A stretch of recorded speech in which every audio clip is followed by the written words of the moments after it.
Indiana Crones with the raid. Thank you so much. How's everyone doing? Welcome in. Oop, connection lost. Be in my bonnet. Welcome in. Thank you so much for joining the raid. Whoop. It's a lot of fun tonight. We got pretty far. Killed a lot of bad guys and stuff. Was fun.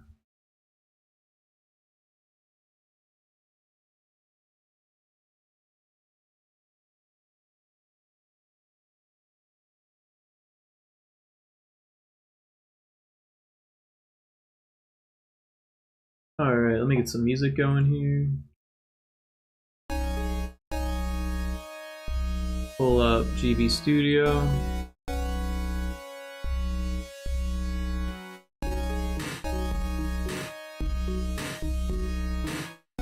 Alright. Yeah, so last time I found a whole bunch of bugs. I wrote them down on this handy dandy list. Oop. All of these need to be fixed. Quite a few little bugs here. It probably won't take too long, but that's alright. We'll get a lot done.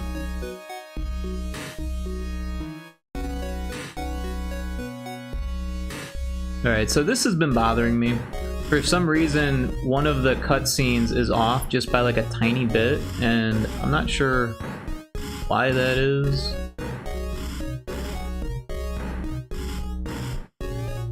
It's the last one. For some reason, this is like right at the edge instead of it's like a few pixels that it's off, and then the next line of text is off too, so it's a little confusing. The way this works is that there's a variable, this local 0.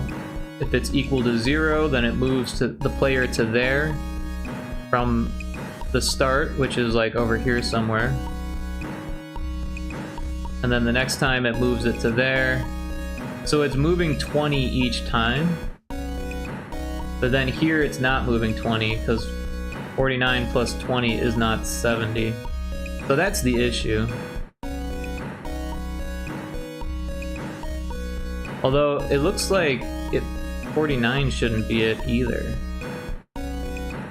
Maybe that one's off as well.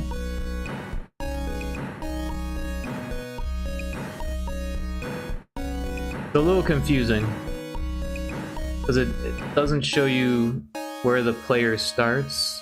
Or I guess it would if we pull up this show connections. Right? Yeah, so that's where the player starts. And I'm wondering if that's even right. So that is X09.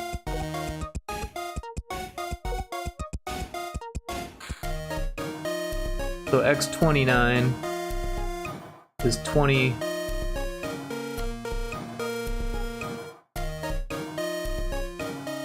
And 49 is right there. I feel like it should be 48 for some reason.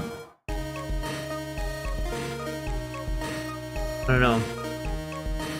Wish there was an easy way to visualize where the camera was.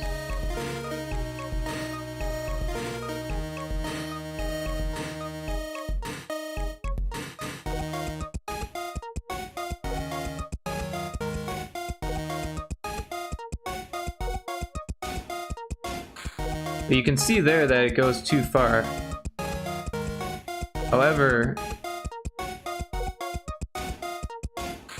the screen ends there, so it can't actually go, the camera can't go out of bounds there, so the player moving there isn't really an issue. But for some reason, this one is. I don't know. I kind of want to look at the art. Maybe there's an issue there. It's a little bit easier to visualize in Sprite.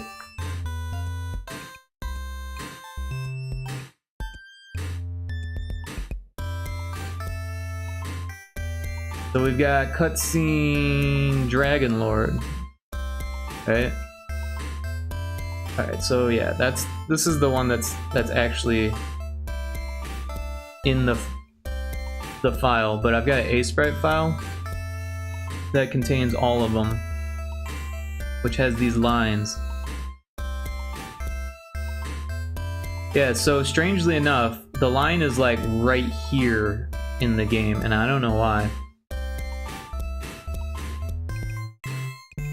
But the halfway point, I'm not really sure. Oh, that makes it a little easier. 1, 2, 3, 4, 5, 6, 7, 8, 9, 10 tiles in.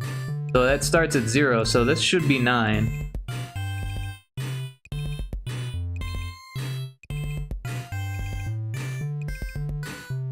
And if each one's 20, then 29 would be over here somewhere. So that's 0, 1, 2, 3, 4, 5, 6, 7, 8, 9, 10, 11, 12, 13, 14, 15, 16, 17, 18, 19. So the first one is 20, 21, 22, 23, 24, 25, 26, 27, 28, 29. So that should be the middle, right?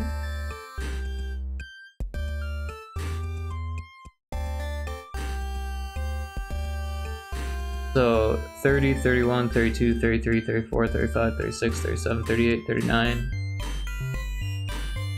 40, 41, 42, 43, 44, 45, 46, 47, 48, 49, 50, 51, 52, 53, 54, 55, 56, 57, 58, 59. Yeah, so I don't know why it's appearing so funny on the screen, because the numbers should be fine. Should be 49.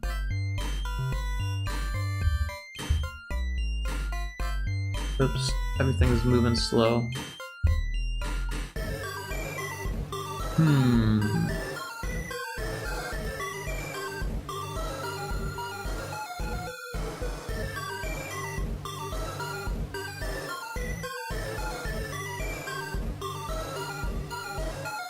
But strangely, this one was looking weird too.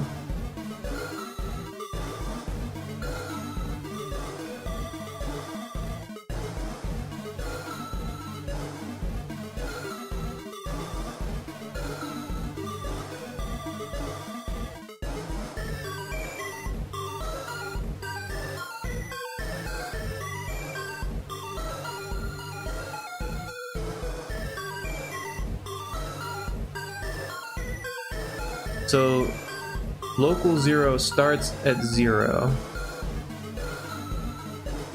And then when you press the button, it moves to there. And then,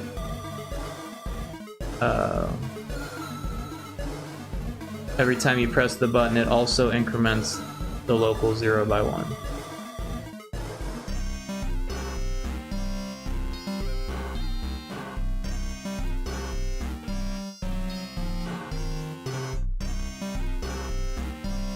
Honestly, I'm not sure why it's acting strange.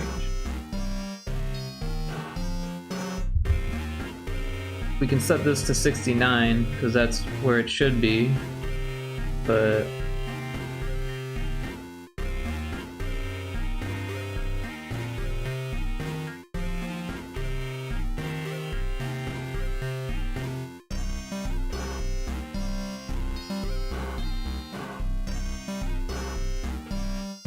I don't know.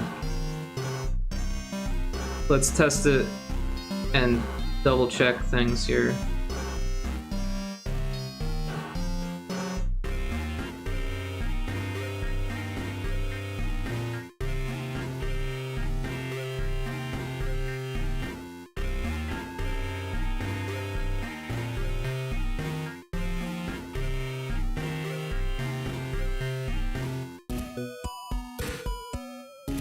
It's gonna take a second to build.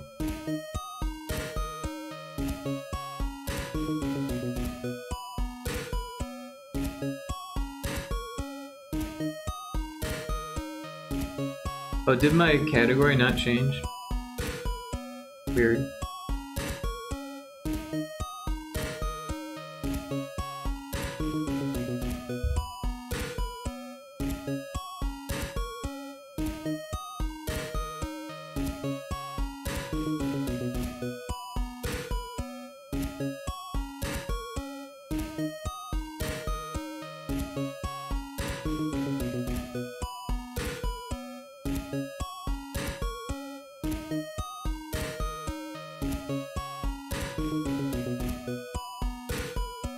Alright.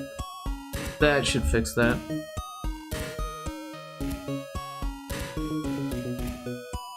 Oh, and the stream together is still on.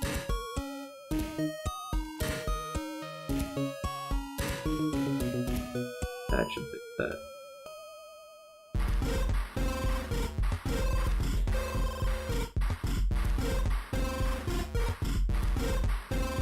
Okay, it's done building. I'm gonna turn off the background music.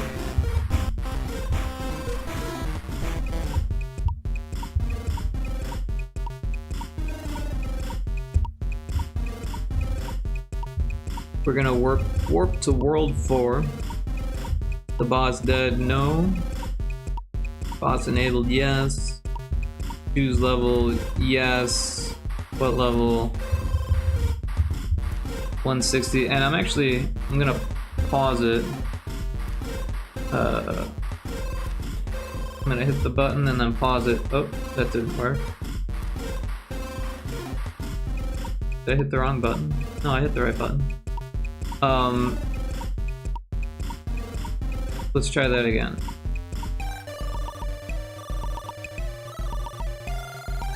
And we want teleport on.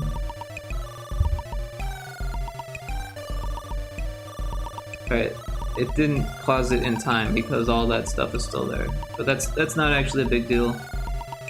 We'll just hit play again and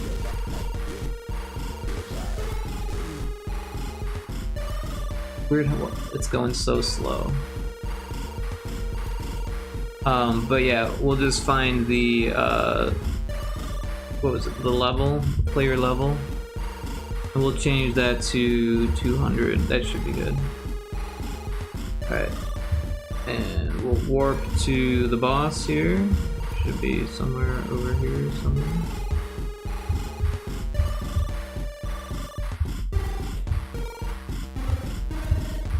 There it is. And we'll just kill the boss right away.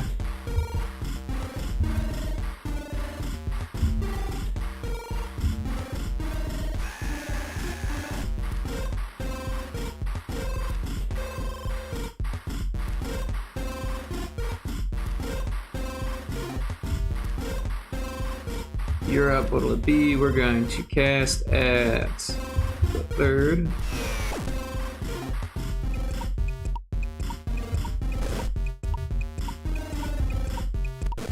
We should be able to kill it being at level 200.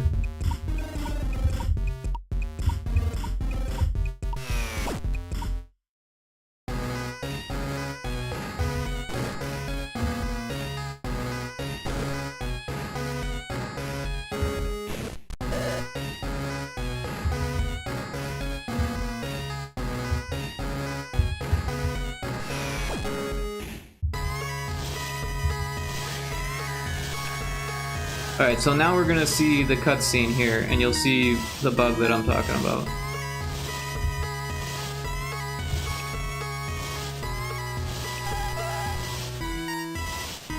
Alright, so the text appears centered for the most part,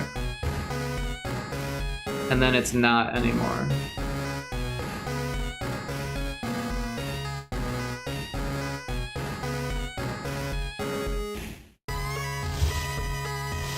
And then it is again. Then it is again. Weird. So it's this one that's off.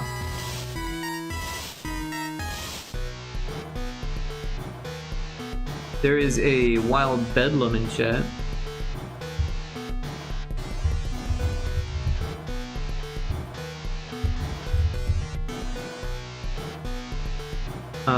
Alright, so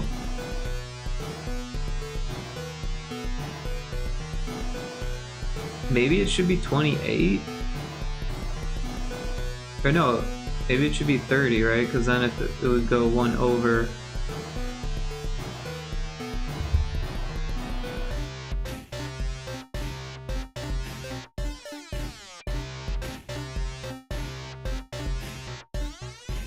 but the other ones looked fine.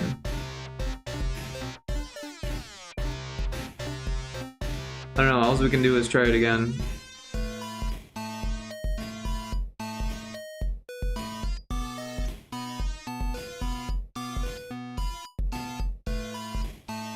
It's weird though, because it wasn't even like a full tile, it was like half a tile off. That's really weird to me.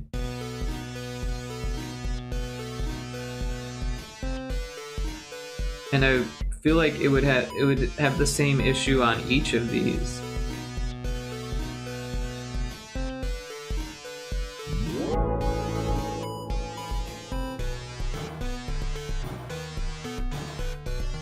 I caught the Beldum. Did I call it a Bedlam before?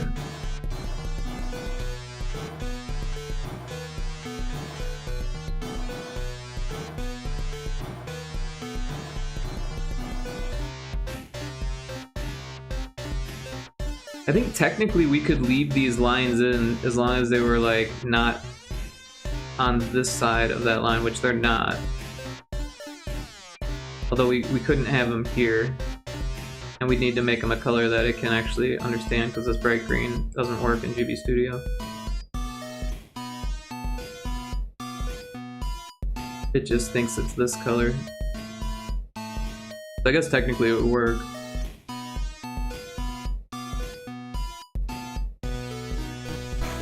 Alright, so we'll do the same exact thing. We'll just warp to the bad guy and cheat to give ourselves more levels.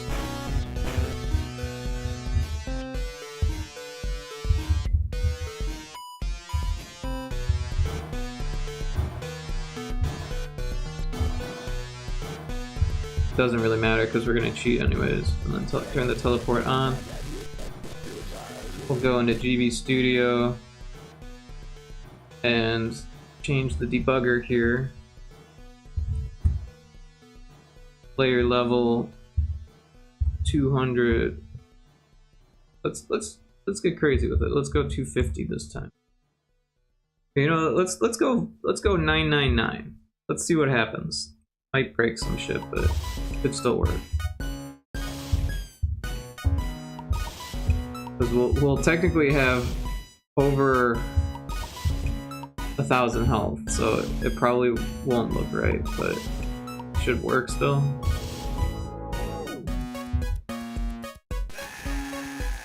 Yeah, so it says we have 0 health, but we definitely have like over 999. I think it'll work. I don't know. Guess was dodged. It didn't work. Interesting. Alright, let's try 950. Oh, that didn't work either.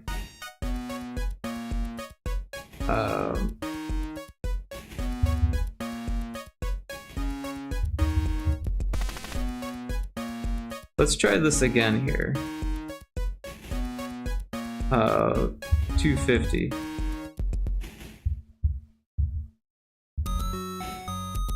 I wonder if it's clamped at 255 for the levels.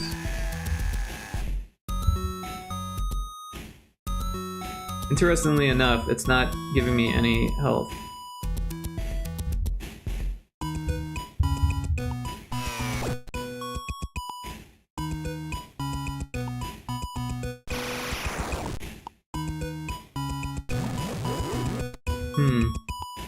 That's weird. Alright, let's just try it at 200 then.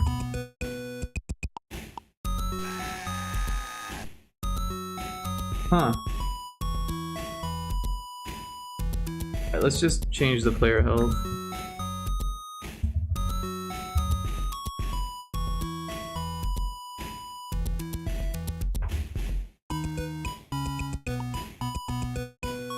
There we go. Oops, casting the wrong fish.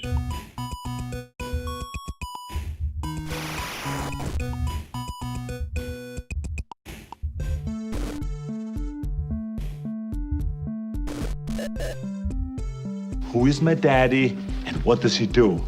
La Lizard, welcome in. Hope you're doing well.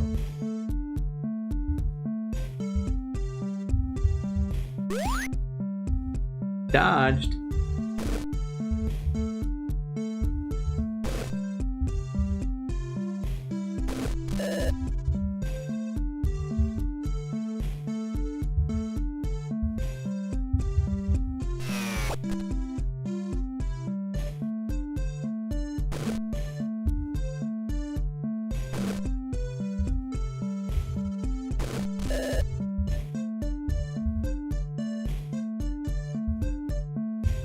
I'm losing a lot of life here. And it's dodged again. T? Belgray, hot. That actually sounds pretty good right now.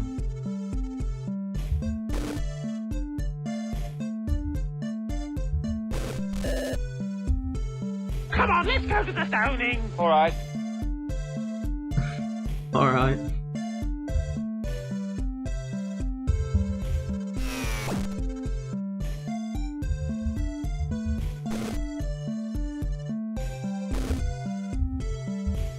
Good thing I gave myself 999 health because I'm nearly dead already.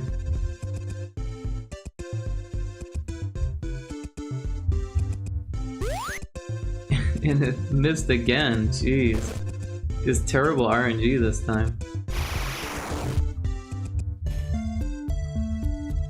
Look at that, I'm down to less than 100 health.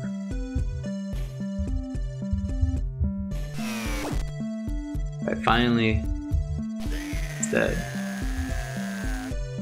Alright, let's see how the cutscene looks this time. Now that I made that tiny change.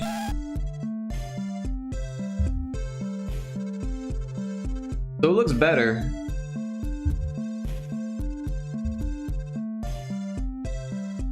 So that one looks a little weird. But I guess it has to be on one side or the other.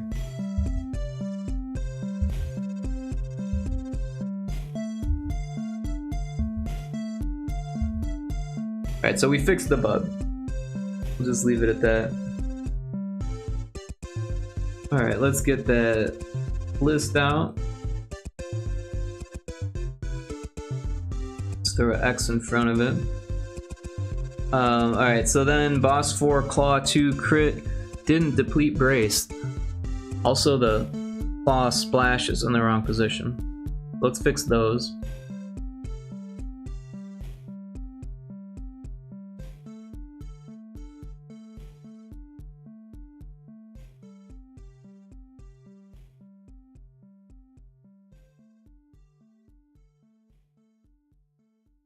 Alright, so this one is the splash thing.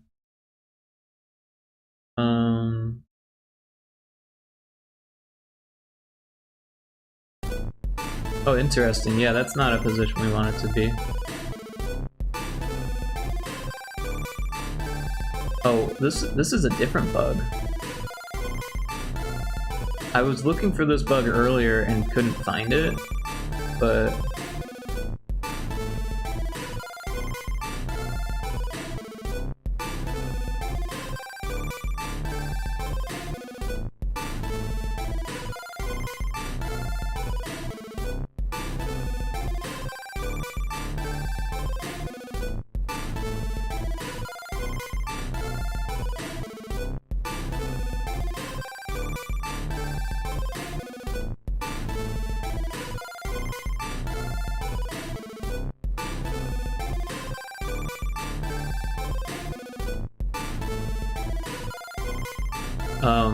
I actually need to fix that on these other ones too. Now that I know where the bug is. Because it shouldn't be able to go into this. That just looks broken. It wasn't an issue before, in the earlier version of the game when that UI wasn't even there. But it is now.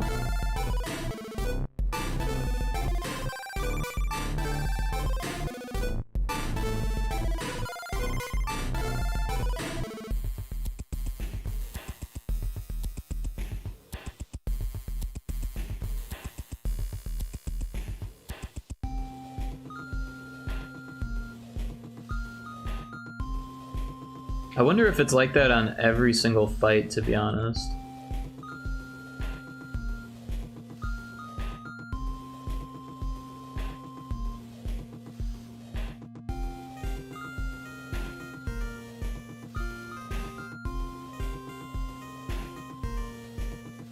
Oh, I fixed it on the fight scenes, but not on the bosses. Interesting.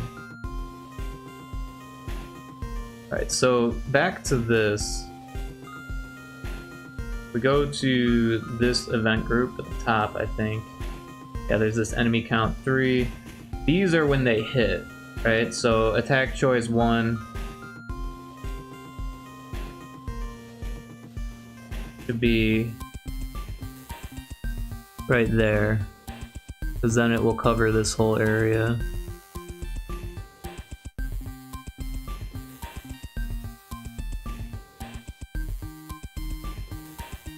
That one will cover that one, and then that one is fine. So that should fix that. I think this one's fine, because... Well, I'm not sure actually, let's double check.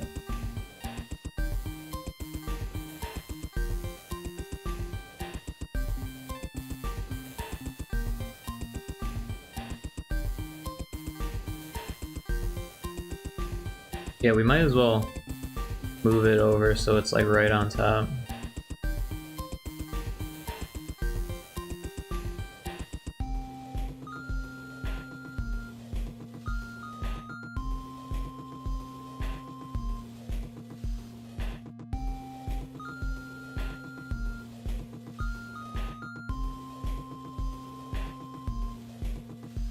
There was something else I wanted to do here. I'm trying to remember. One equal.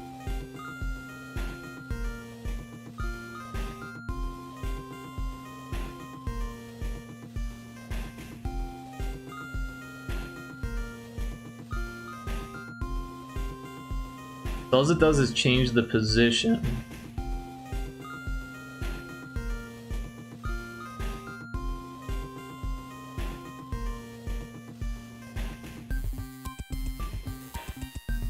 But the issue that I was having was that you would see it in this corner and then it would move to the position.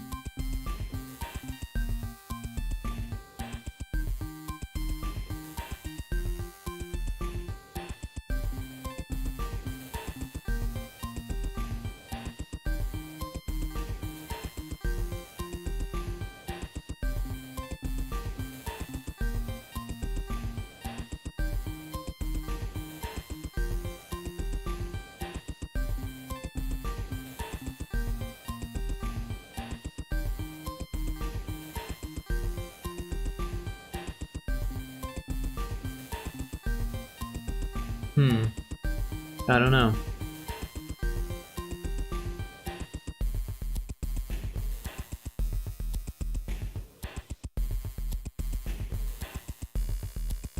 Might be somewhere else here. Splash, splash, splash. So it does wait.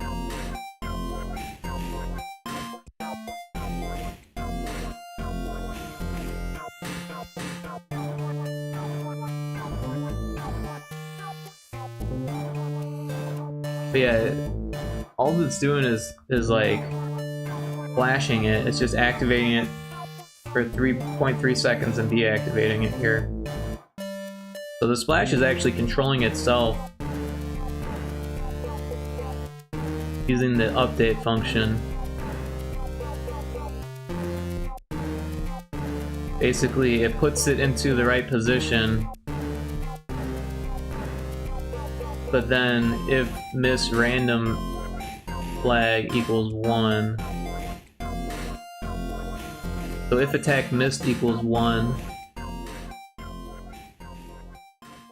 so somewhere, wait, I bet it's in this script. Battle player's turn. I bet it's in here.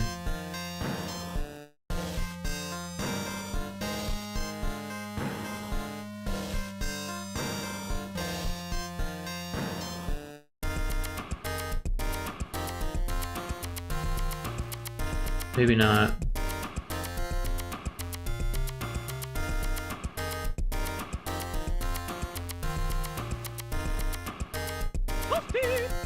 Toasty. If I look for the variable attack missed, tells me all the places it gets used.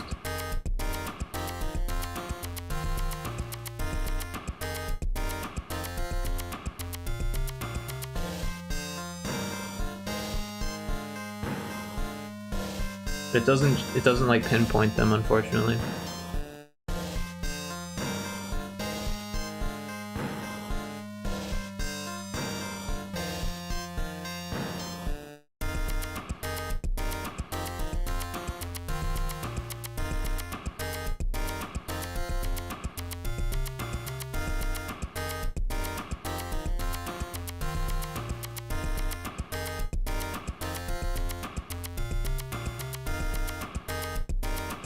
So it should already know where it is before the battle manager updates. So I feel like it should happen in this.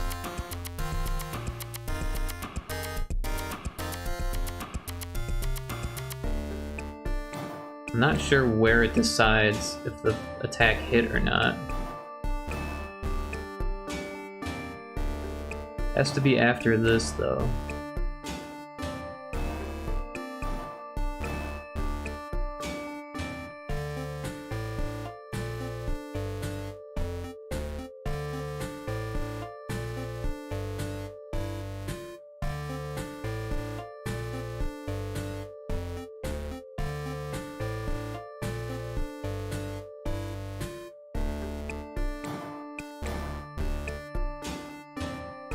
Maybe it's in the damage generation?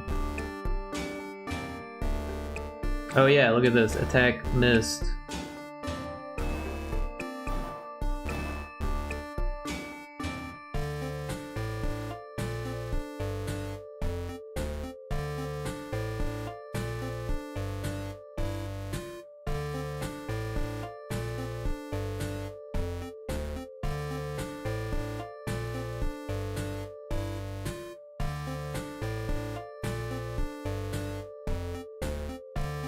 That's still really confusing. The attack misses, and it...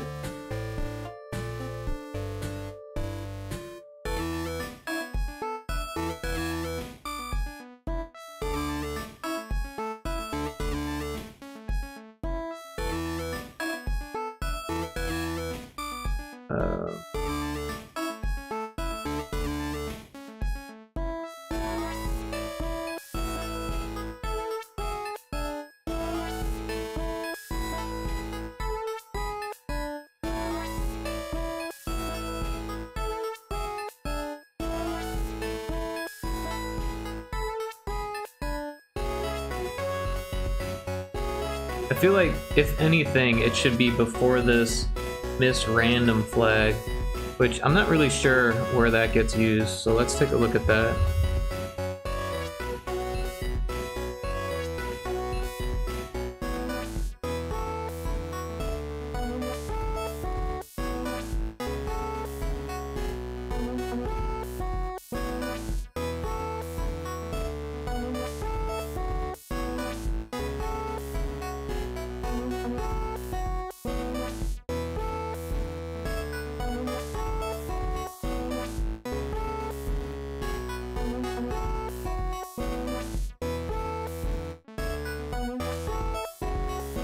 Really not sure.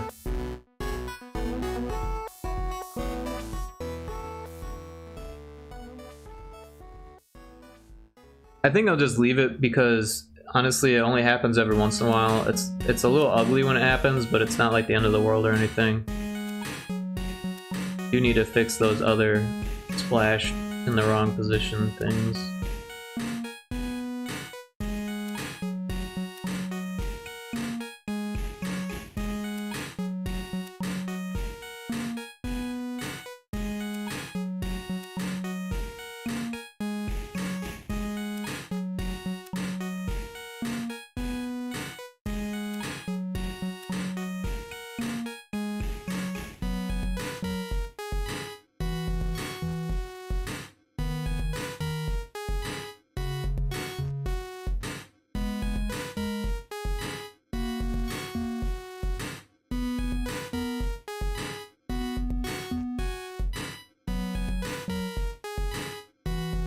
Thanks for the huge shift, Lot Lizard. Appreciate that.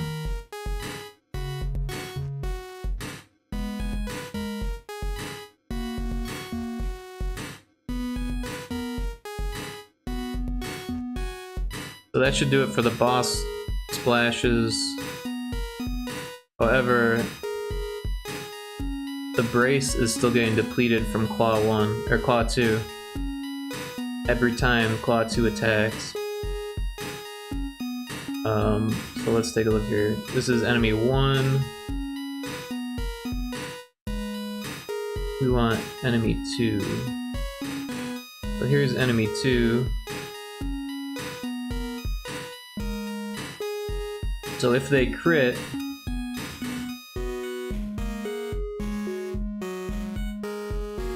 there's this brace group.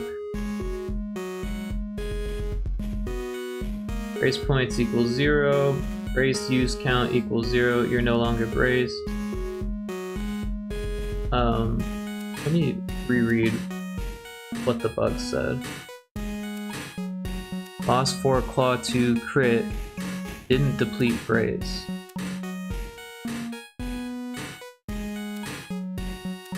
Ah, wait. Brace points greater than 0. Wait, yeah, no, that's correct.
So if you've got any brace points more than 0, it takes the brace points that you have and subtracts the damage low before brace.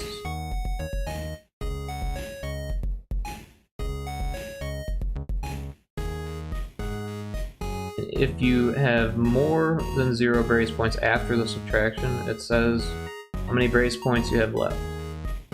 If you have less than or equal to 0, it sets it to 0 and says no longer braced. But the issue was that it wasn't depleting the brace points if you got critted. But here it says brace points equals 0. It's greater than 0, meaning that you have brace, and you get critted. It deletes your brace, removes your brace use counts, and then says you are no longer braced. So it definitely got to this point because it was saying you're no longer braced. But then the boss was attacking and it was still bracing. So maybe the issue is actually in the boss.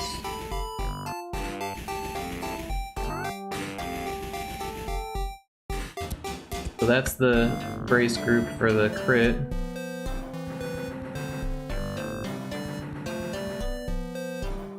Right, so if you have more than 0 brace points, subtract brace points from, or damage low from brace points. Got more, display the brace points, you've got less than or equal to. It's so weird. Why was it doing that?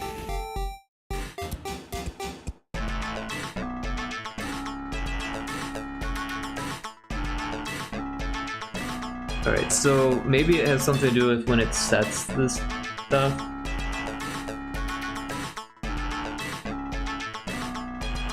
You have brace points. Damage low before brace equals damage, player damage low. Player damage low equals player damage low minus brace points.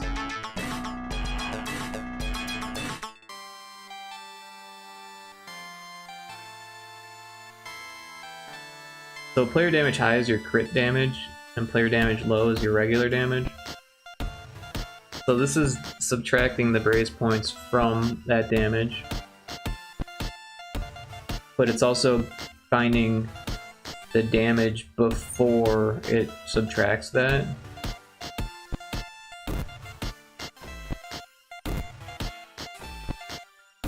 So that way it can show you. Okay, so this should be...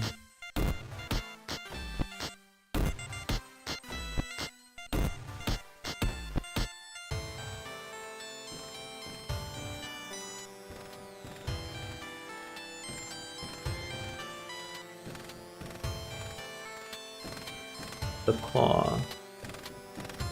And it looks normal.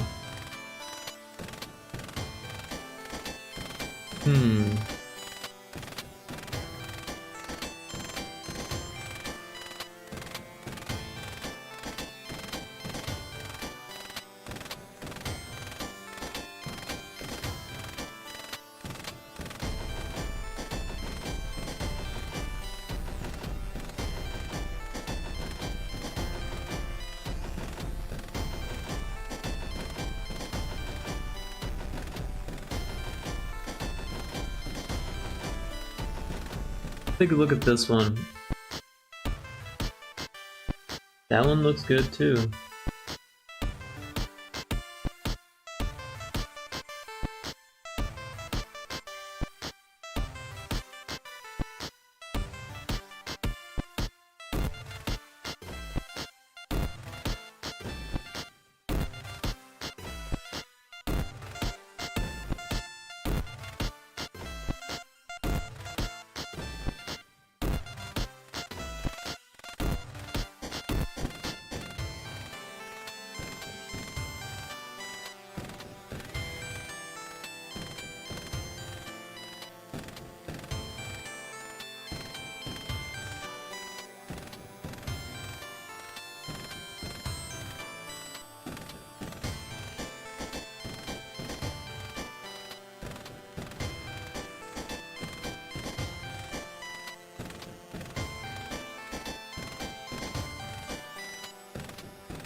Doesn't make a whole lot of sense. Let's test it again.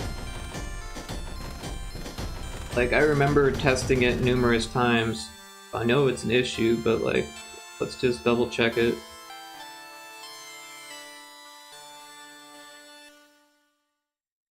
Maybe with the debugger on, we can see what's going on.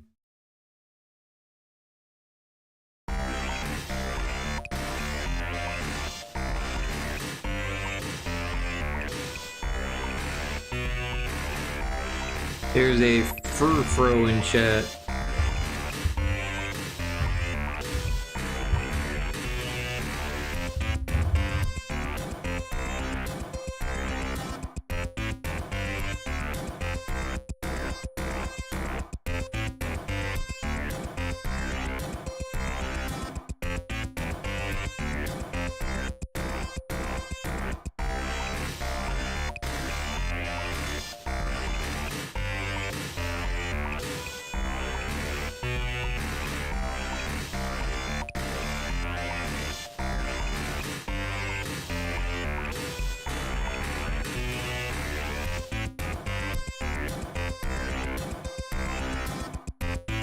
Oops.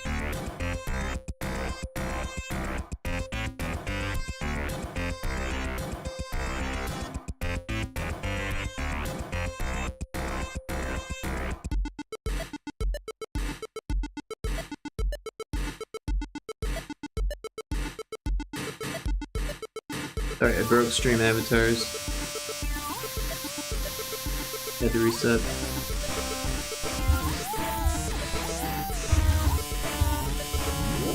Oops, that was the wrong button.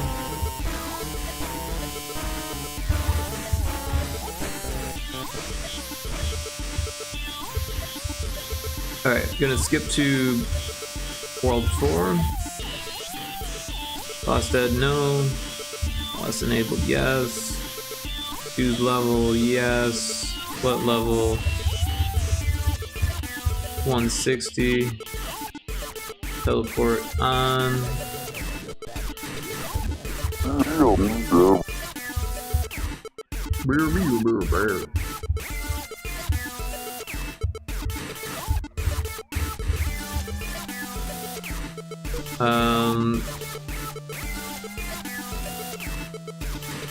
Alright. Now I'm gonna change my level again.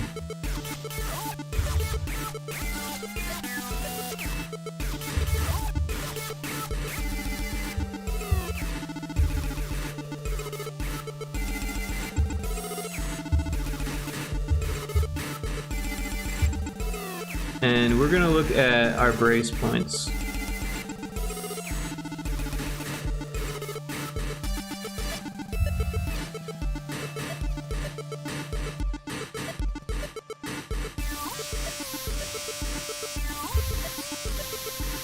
Alright, so we're gonna brace.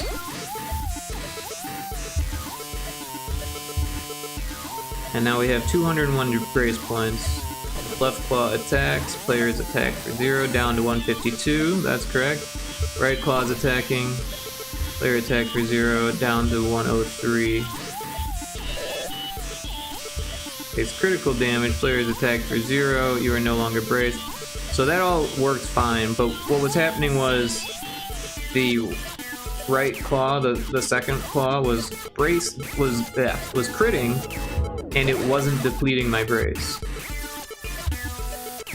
I'm not sure why.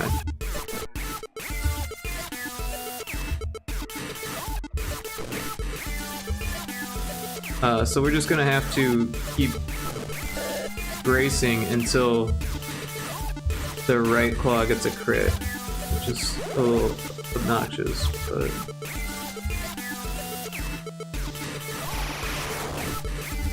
So the left claw got a crit, and that worked fine.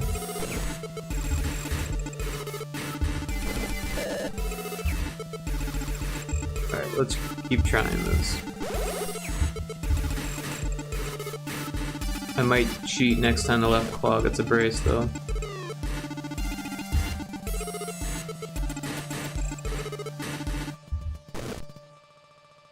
Is there... critical hit? I don't think that's what it is, though.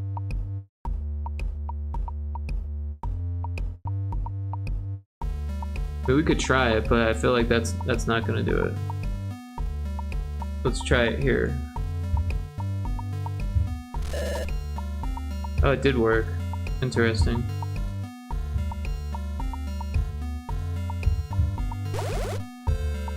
Of course, it didn't go back to 0, so that's kind of interesting. Also, it didn't work there. I feel like it's not actually being used, and it just randomly...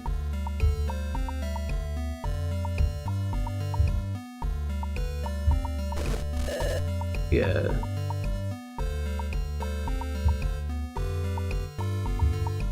Because it uses a RNG.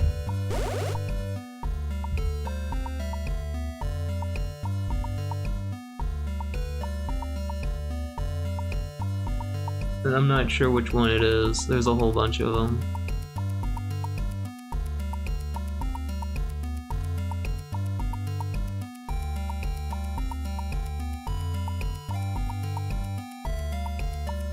Local 0 RNG. So it's gotta be this one. So if it's greater than or equal to 50. So let's just make it 51. Actually, claw L, we don't want it to brace, so we'll go back to there. Ta-da! Now, claw R, we'll change it to 51. And it critted, okay. So let's take a look at our First, let's star that.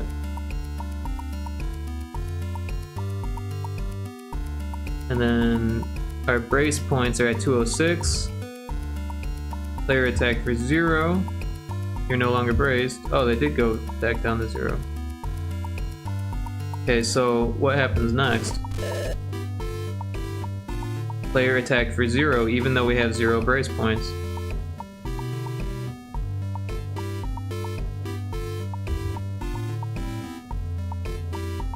That's really weird. So the issue is, it's gotta be the Dragon Lord. The fish count 3. Enemy 3 health equals less than 0.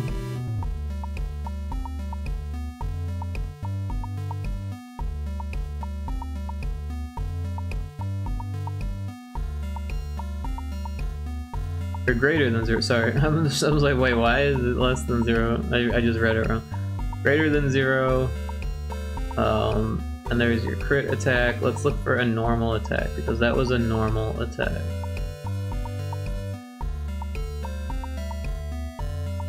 Wait, is this the normal?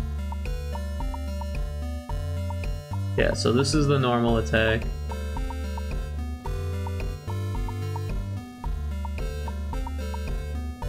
Player health equals player health minus player damage low.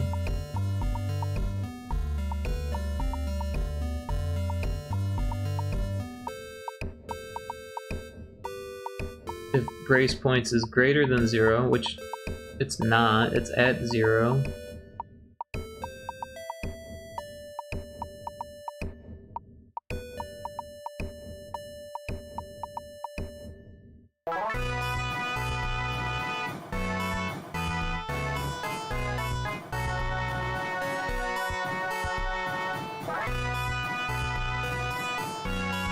Really weird.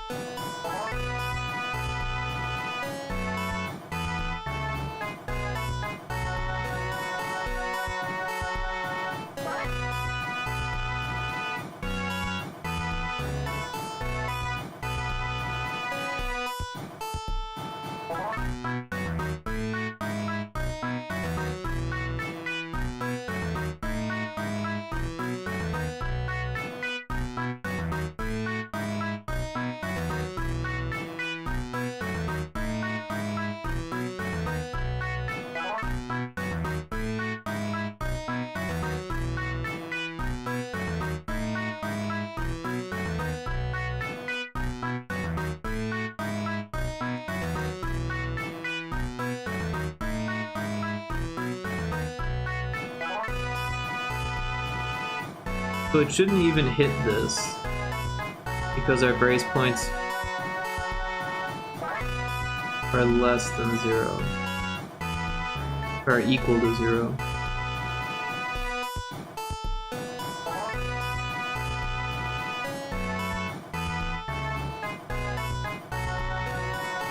And yet it still is. Doesn't make a whole lot of sense.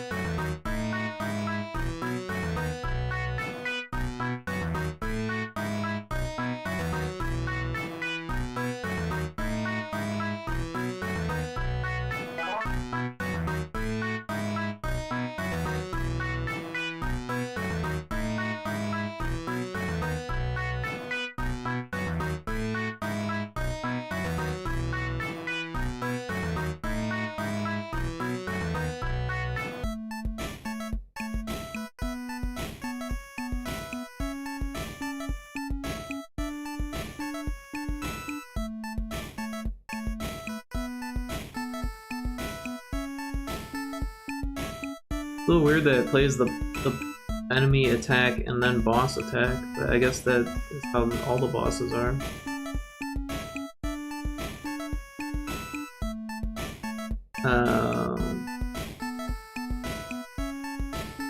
This kills the player, so we don't need to worry about that. Is there an else there? Yeah, player attacked or damaged low.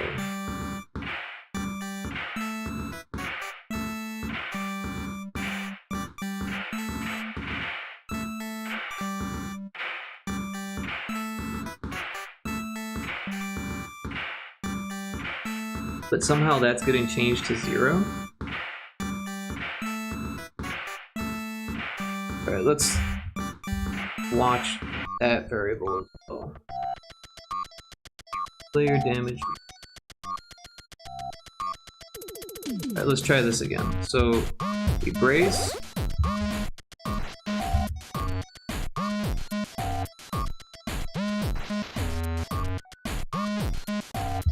We got 201, we get attacked. We got 152. Claw R is attacking. We're gonna change this to 50. So we get critted. So that didn't work. Does it have to be 51?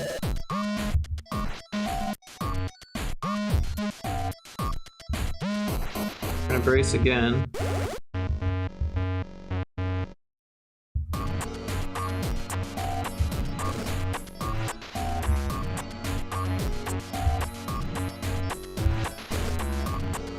I forgot to change it, but also it doesn't seem to be changing. Oh, it changed now.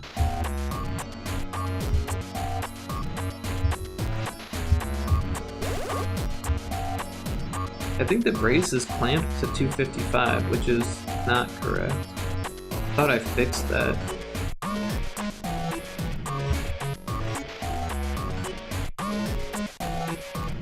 So that changed there. So let's change this to 51 now.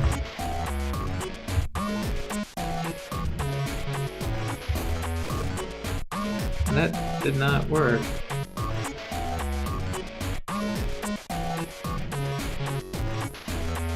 Local 0 R and B. Should be that. Maybe it's not the right scene, but it should be. It was working before, and it is changing.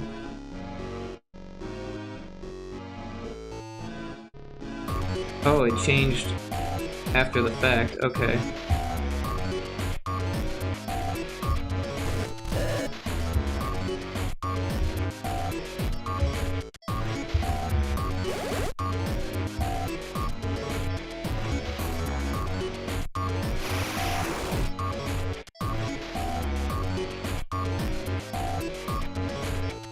Let's change that back to 255.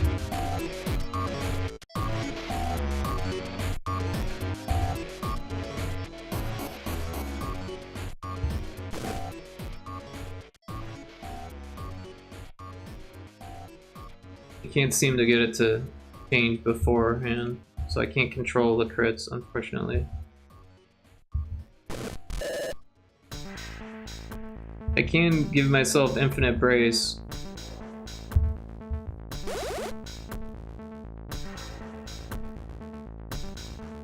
There's another Pokemon in chat.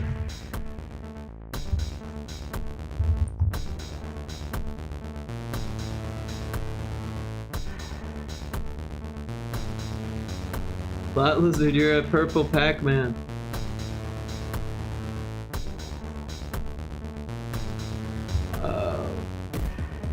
Alright, brace is at 255, left claw attacking, got a crit. Player attack for 0, you're no longer braced. We're going to change that back to 255. Of course, the right claw didn't crit again.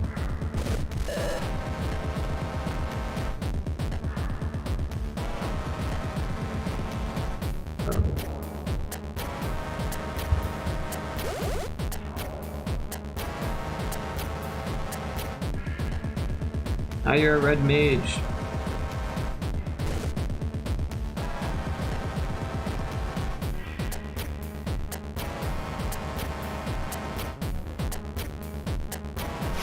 Oh, we got critted there, okay. So our brace points will equal 0. No longer braced. Now a Dragon Lord is attacking. So it should be right here.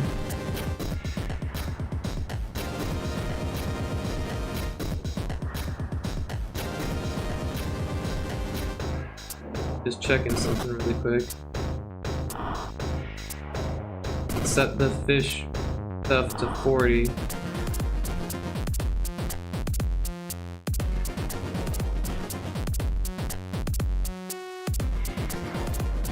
This is 39.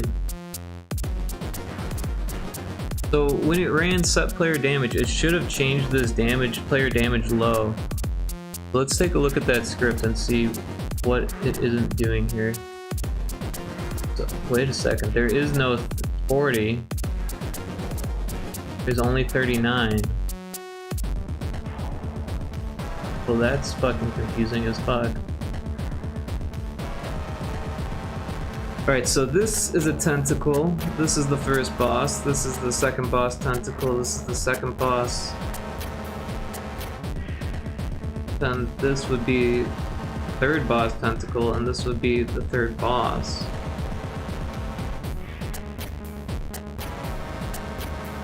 So apparently I never made the fish type for the boss.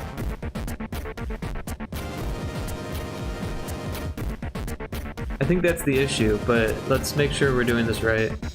So if we take a look at this one, we'll see what each fish number is.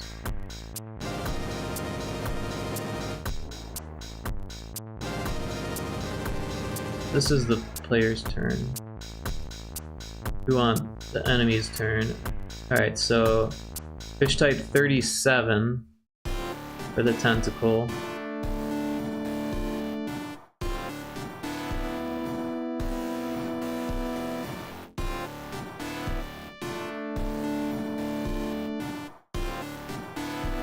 There's 37 again for the other tentacle. And 38 for the boss.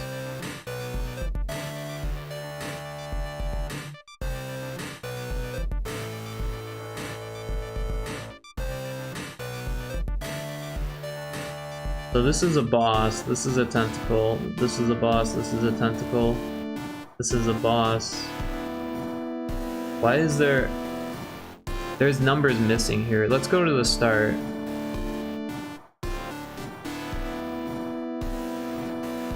Alright, boss 1.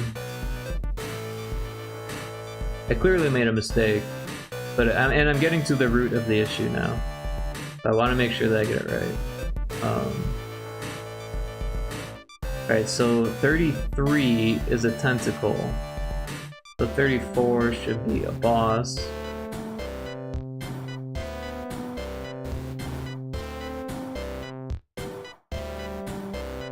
And there's the boss. Okay, so... Wait a second, 33 is not on here.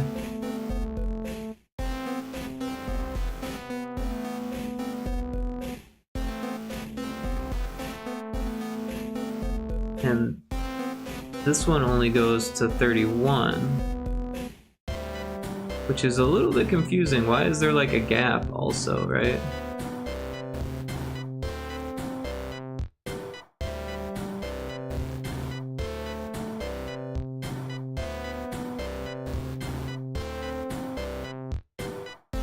Probably the cause for why this is so confusing to begin with. But we know there's 4 bosses and each boss has a tentacle. And there should definitely be a 33.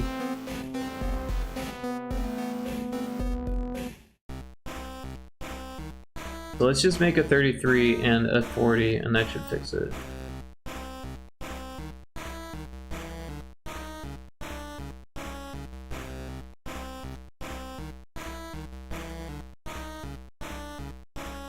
Alright, so there's 34, duplicate. Alright, so we'll change it to 33. And now we need to figure out how much damage the tentacle should do. But honestly, I feel like I did it right here.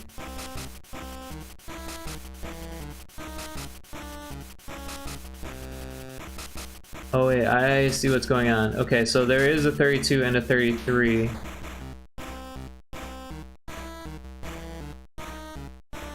They're just hidden within the demo mode. Okay. So...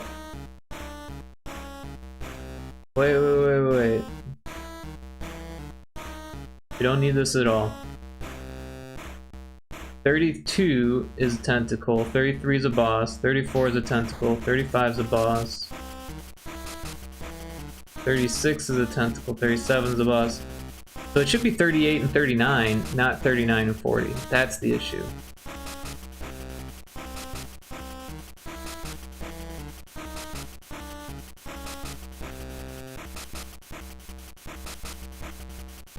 Let me make sure these ones are right. So this should be 38.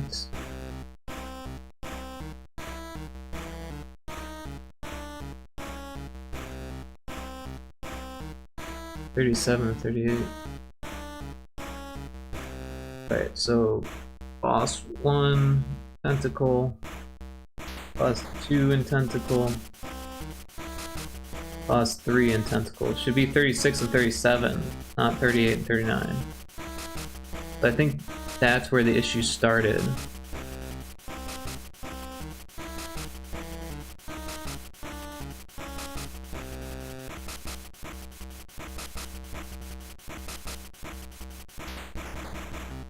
So this should be 36.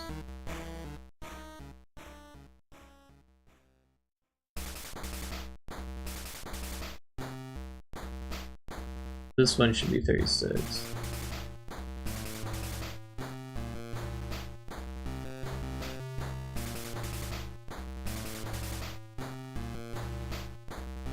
And this one should be 37.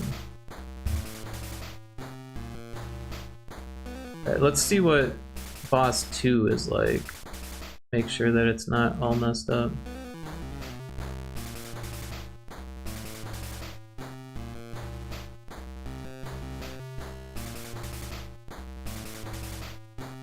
$35 and 36.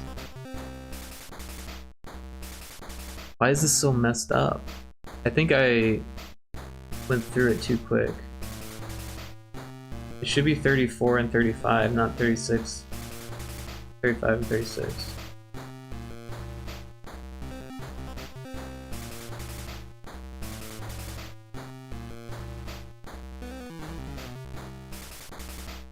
I was off by 1 this whole time. 34.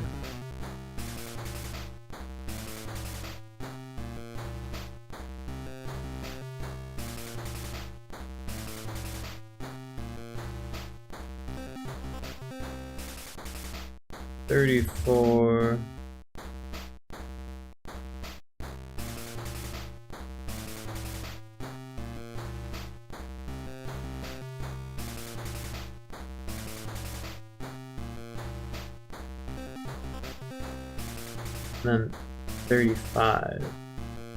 So this is actually going to change the difficulty of the bosses. They're going to be a little bit easier, which is probably a good thing, because the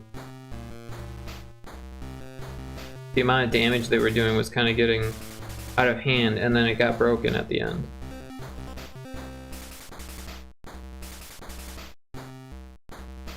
Alright, so now this one is going to be 38 and 39.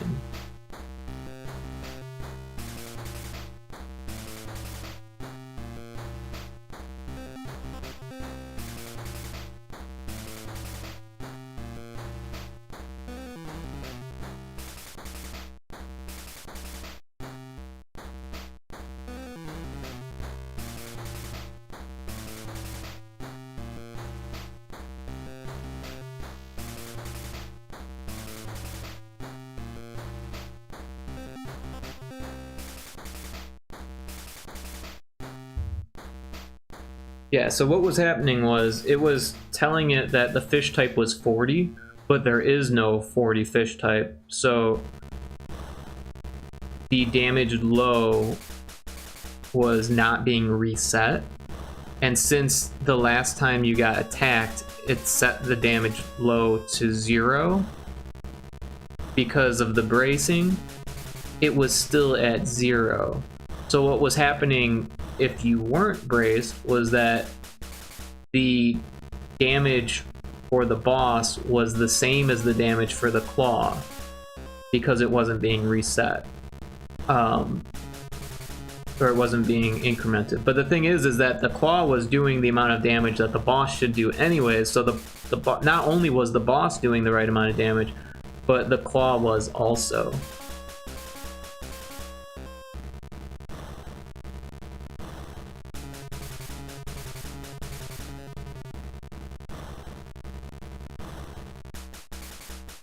So that should actually fix that. I know that took a while to figure out, but I got it. Alright. There was more to that than met the eye, is what it was. It seemed like a simple brace calculation error, but it was actually a damage, player damage script error. And we did fix the splash position. Alright, World 4 Jaws location didn't unlock the boss. So this is likely the same bug that we were facing in World 3.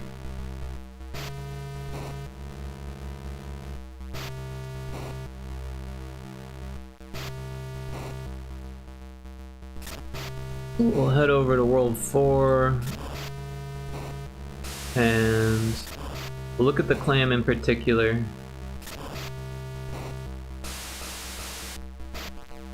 And on interact, yeah, it's got the same issue. This is set to level 2, where it should be set to level 1.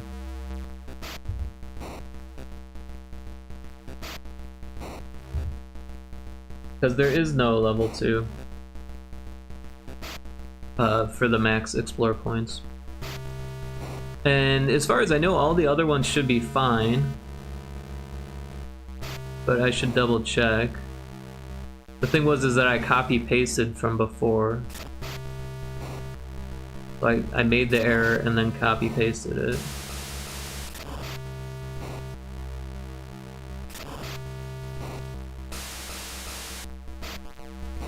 But so far everything looks fine. So that was an easy one. Make up for the difficult one we just had. Alright. World 4, aggro 4, fish count 3, position 2, mouth eye, middle tile is wrong. So yeah, I remember that one. That was a very funny looking bug. It looked like the mouth eye fish had eaten the eye of a different fish, so it had the wrong eye in its mouth essentially, which is kind of funny. Because it wasn't an accident like, oh, I put the eye in there, it happened to be the wrong eye. No, it just randomly chose a random tile on another fish, and it happened to be an eye. I mean, it wasn't random, it was a mistake I made, so let's fix that. So if we go into... And there's another Pokemon in chat.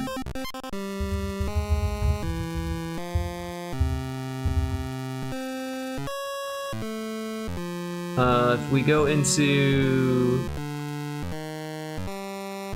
the fight for this one, and then populate fish. Now, what did it say on the note?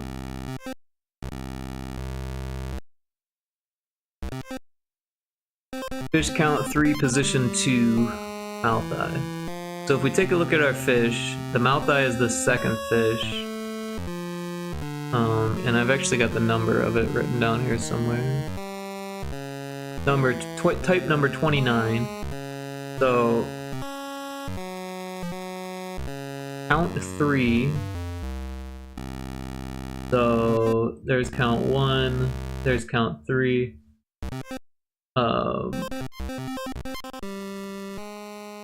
Type, what did we say? 29?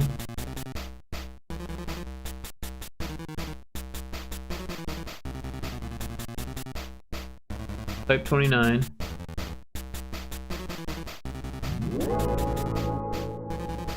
There's an ad in progress. Position 2. So type 29. This is all position 1. Here's position 2. Type 29. And it was like the middle tile. So 1, 2, 3, 4, 5. Alright, so here's the issue. Easy. This wasn't copied over this. This says 4, that says 8. Now it says 8. We should be good.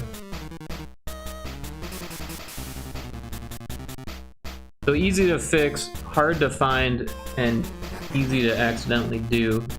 Because we were copying, pasting all of these. And I did it on stream.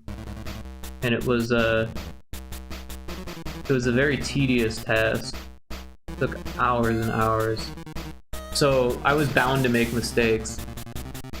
And I did. I made like 4 or 5 mistakes just on this half of the game.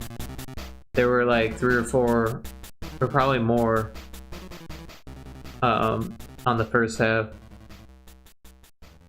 And I've just been like slowly finding them and fixing them. Alright, so we got that one. Fish box not counting world 3 and 4. Oh, that's an issue. Let's see what happens here. We've got this fish box script. And that, I believe,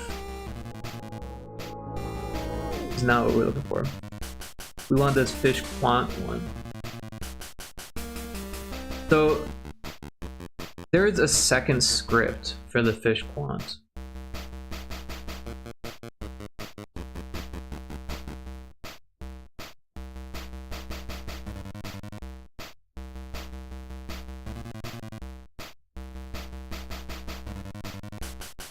So we've got positions 1 through 4, and then all 16 of the fish. So when we get into a fight and we kill the fish, it's the player's turn.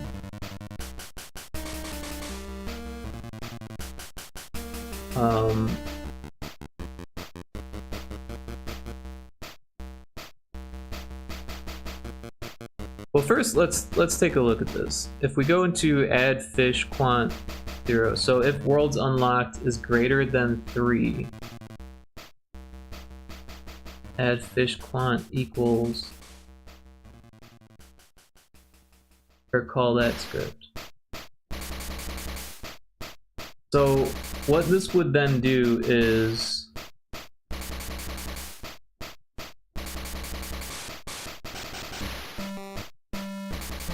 call the script instead of the other.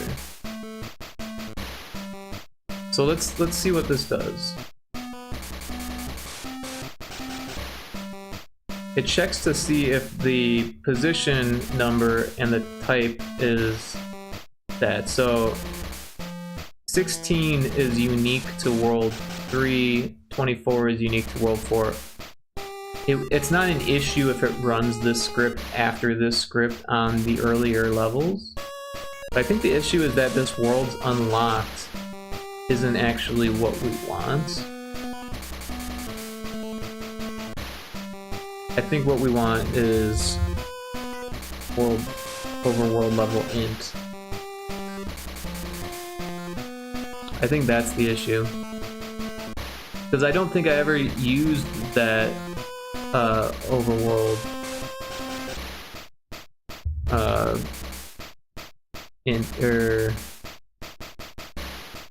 what was it called?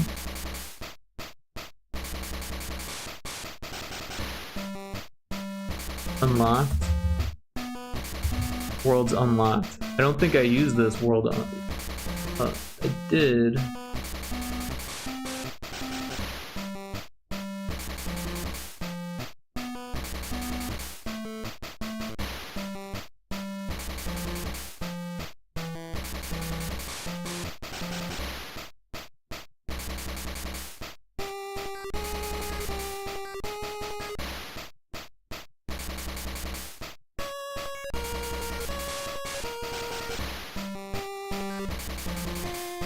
So it does increment, but maybe it doesn't on all of the worlds.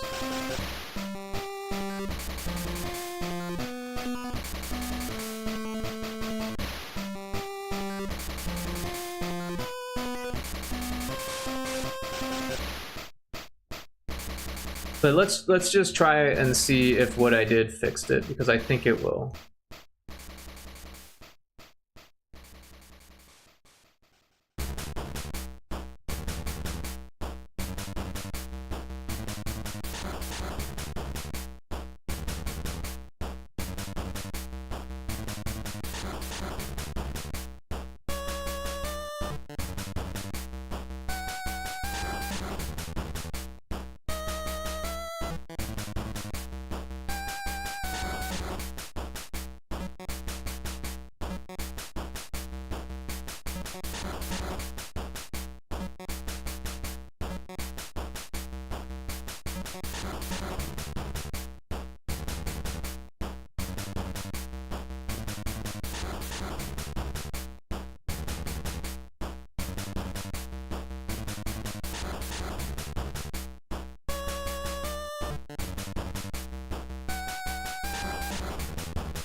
All right.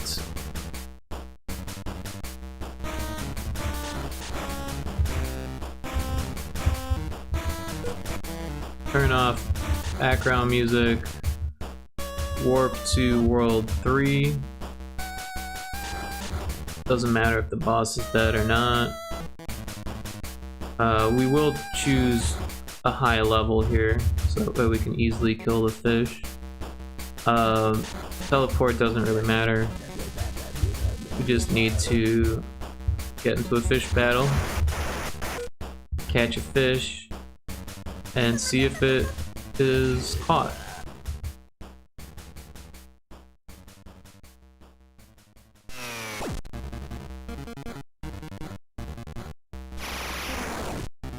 Might as well catch both of these.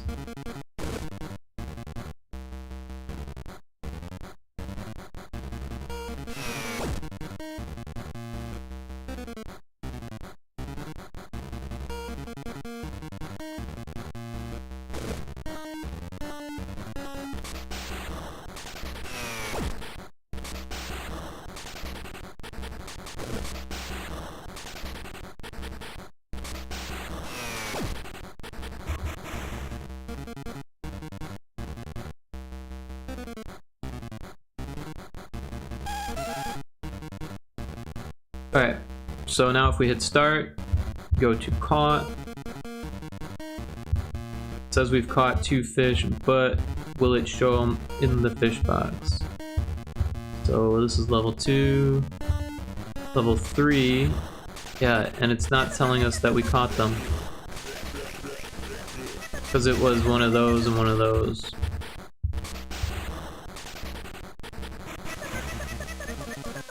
Alright, so let's take a look at our variables here.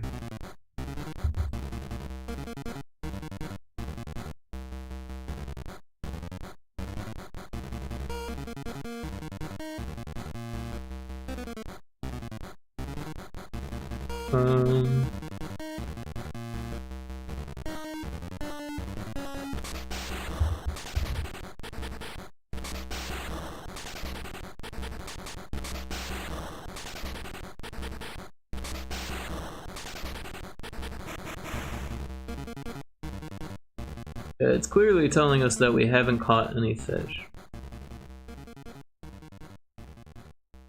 But it should be.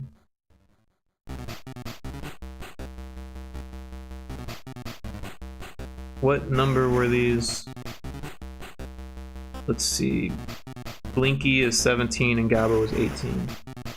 So 17. Enemy 1 type equals 17. Type 17 quant. Increment. It's equal to 10, set it to 0, and increment the tens column.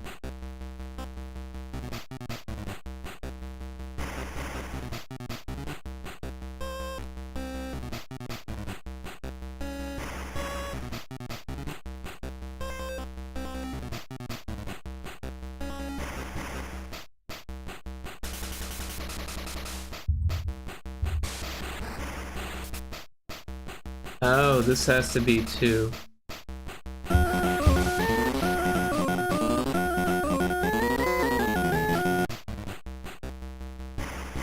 Thanks for the Pac-Man redeem, Lot Lizard. Hope you're having fun with whatever you're doing, playing games or whatever. Alright, so let's try this again now that we've modified that variable.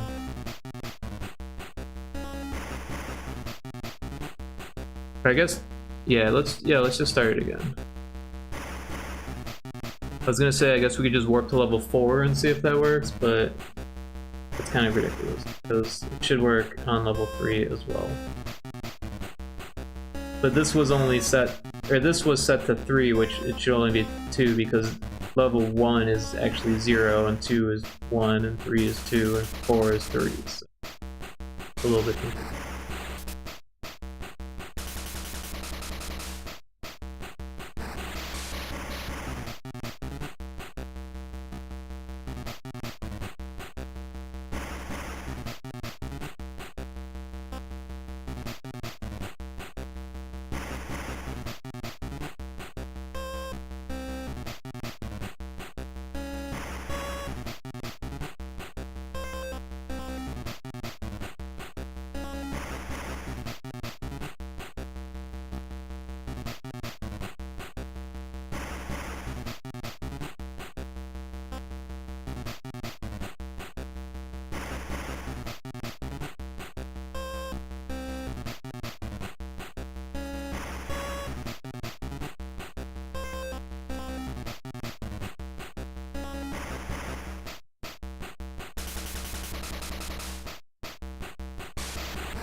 So after this one, there's only 3 more bugs left that I found anyways.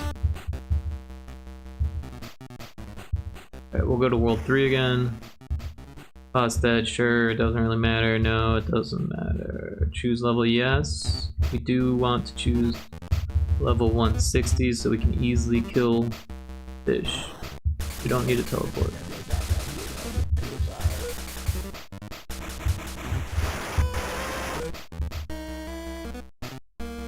Alright, so we've got the... Oh, I guess they're different. That's not a Gabo, that is a lamprey. And a Blinky.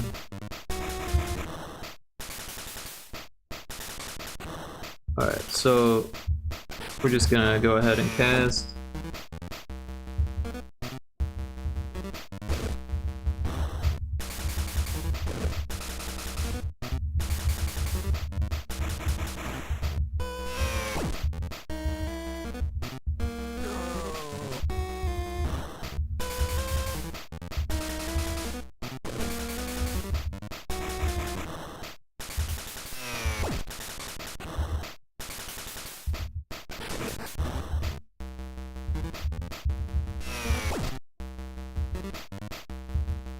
Alright. It says it was added to the fish box. Let's check to see if that's actually the case.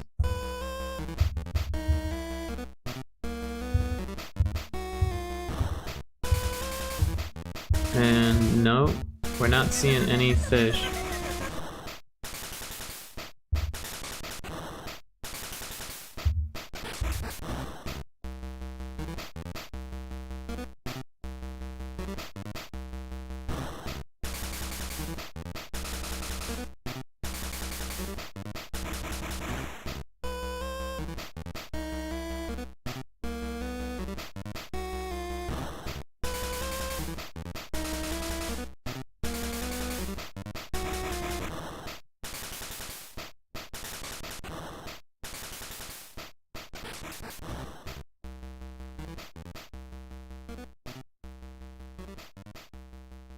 Well, that's disappointing.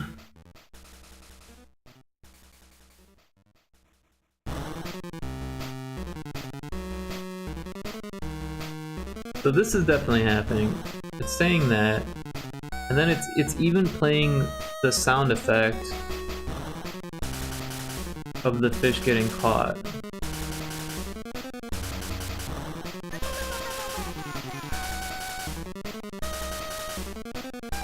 But it's not incrementing this.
So enemy 2 type equals 17.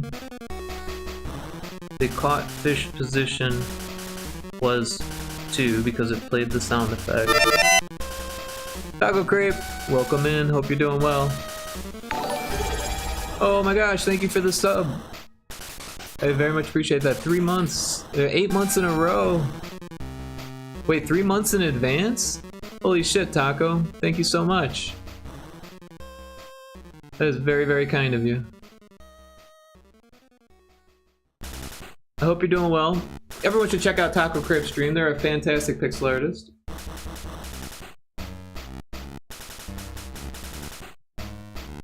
Very supportive as well.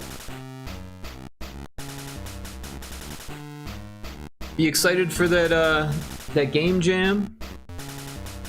Less than half a month now. Or about half a month, right? Because I think it starts the 2nd.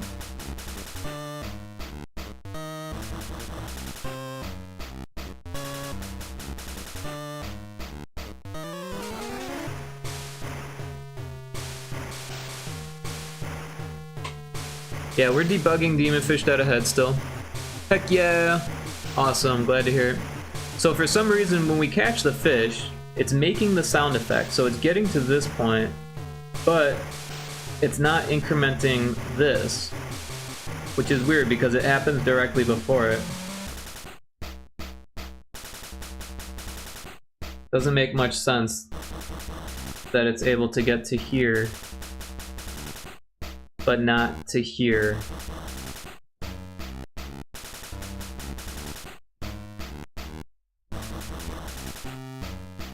Because if we look at type 17.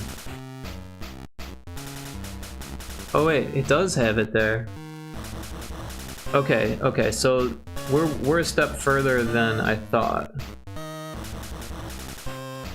But it's not getting to there. So I guess the bug is in the fish box scene. Well, that's a step in the right direction. We're getting closer to the issue here. Alright, so fish box populate.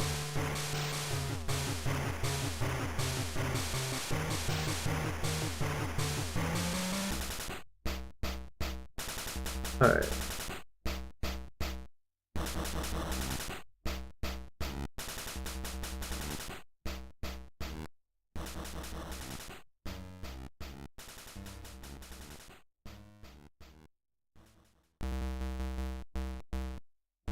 So this is 0 through 15. Oh, this has the same issue here. This should be,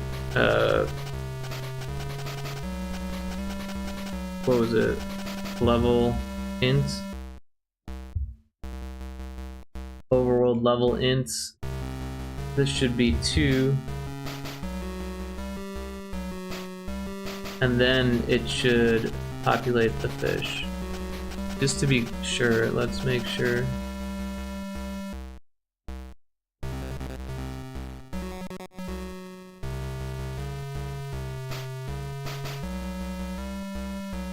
Oh wow, this is all wrong, by the way. Because this shouldn't be type 2 quant, type 2 tens. It should start at 16. This is 0. So I started the fish box, I never finished it. So I guess that's what I'm doing. Taco Crib says, wrapping up all my comms now so I can focus on picking up GB Studio. Very cool. I'm excited. And of course, if you have any questions, definitely let me know. Been using it for a couple years now, like 2.5 years now. I wouldn't say that I'm like, you know, a know-it-all, but I know quite a bit of it now. Definitely point you in the right directions, or at least tell you what I know. There's definitely some things that I don't know. It's kind of a, I mean, it's a game engine, so there's a lot you can do with it, and I only know what I've done with it so far. I've been doing more and more with it.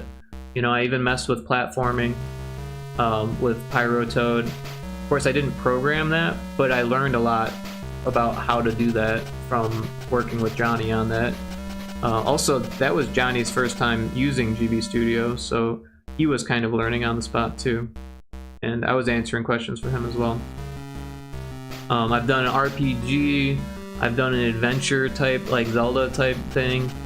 I've done mini games. I've done point and click style stuff. So yeah, I haven't done the shoot 'em up stuff yet. I know a little bit about how it works though. I just haven't actually made a game that was shoot 'em up. It seems like a really difficult thing to do in Game Boy. Yeah. But yeah, it's a pretty cool engine. If you go into like a scene, there's this drop down here for the scene type, and the default is top-down 2D, but there's a few different ones. We got platformer, adventure, shoot 'em up, point and click, and logo. So logo lets you display all of the art without any tile limitations, as far as tile count limitations. But the trade-off is that you can't use actors or triggers on those. You can still have UI, but no actors or triggers. And then point and click, the triggers act differently, and I think the player acts a little differently too. Shoot 'em up is either horizontal or vertical, and it's got some of the adventure stuff, or some of the platformer stuff, but it's made without gravity, where the platformer one has gravity. Both of these ones have like parallax screen scrolling. And then adventure and top down are really similar, but adventure you can do diagonal movement, I believe, is the major difference there. And then top down is more like Final Fantasy or something like that, or even the very first Zelda. But yeah, top down 2D is the default, so a lot of times when I don't need something to change, then it just ends up being top down 2D. So even though this one works like a point and click, it still works fine as a top down 2D.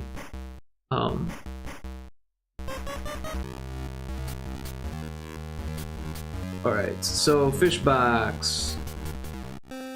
The script, where was it? Add fish quantity, yeah, so I'm gonna need to change all of these, or no, was it? Is that the right, no, not that one. The fish box populate, that's the one. Yeah, so I've got some variables to change. 2 for each fish, and there's 16 fish here, so 32 different variables that I need to change. So I guess I better just jump in. Actually, there's 3 different things I need to change. Or no, it's just 2. Okay.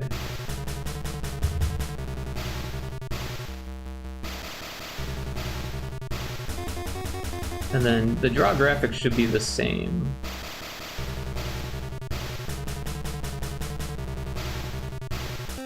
Yeah, because I'm using this quant display, 0s and or 1s and 10s, and that's handling the quantity that gets displayed on these numbers.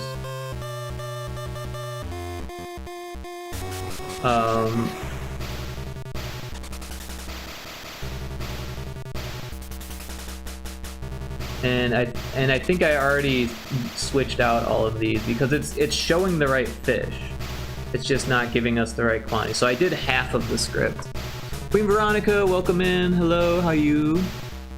Hope you're doing well. We are debugging Demonfish Dead Ahead, and I found the 4th or 5th bug of the night. We're just fixing that now. So this one is going to be type 17.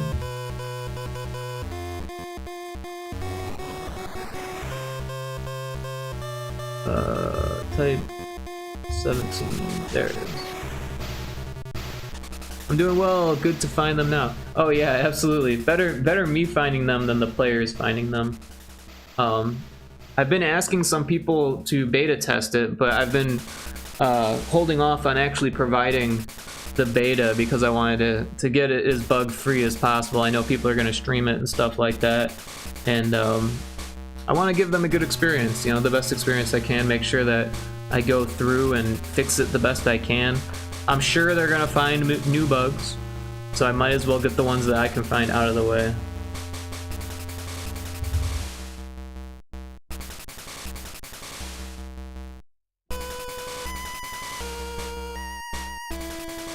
This one's type 18.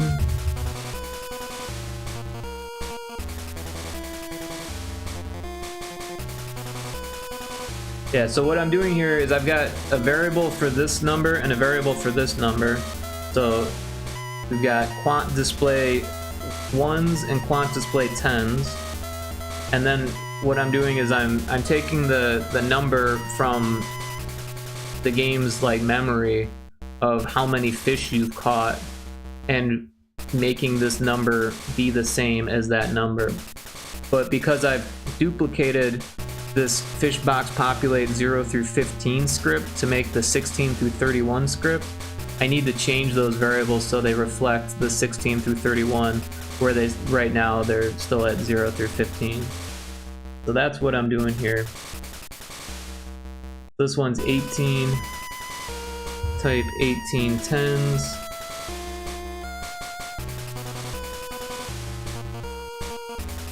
I'm gonna snooze the ads. And there's a wild Snooble in chat. Snubble?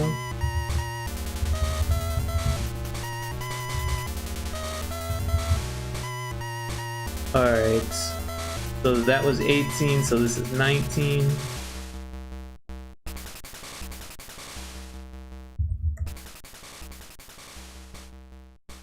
Wait, I had a fun experience today. I got to meet one of my neighbors.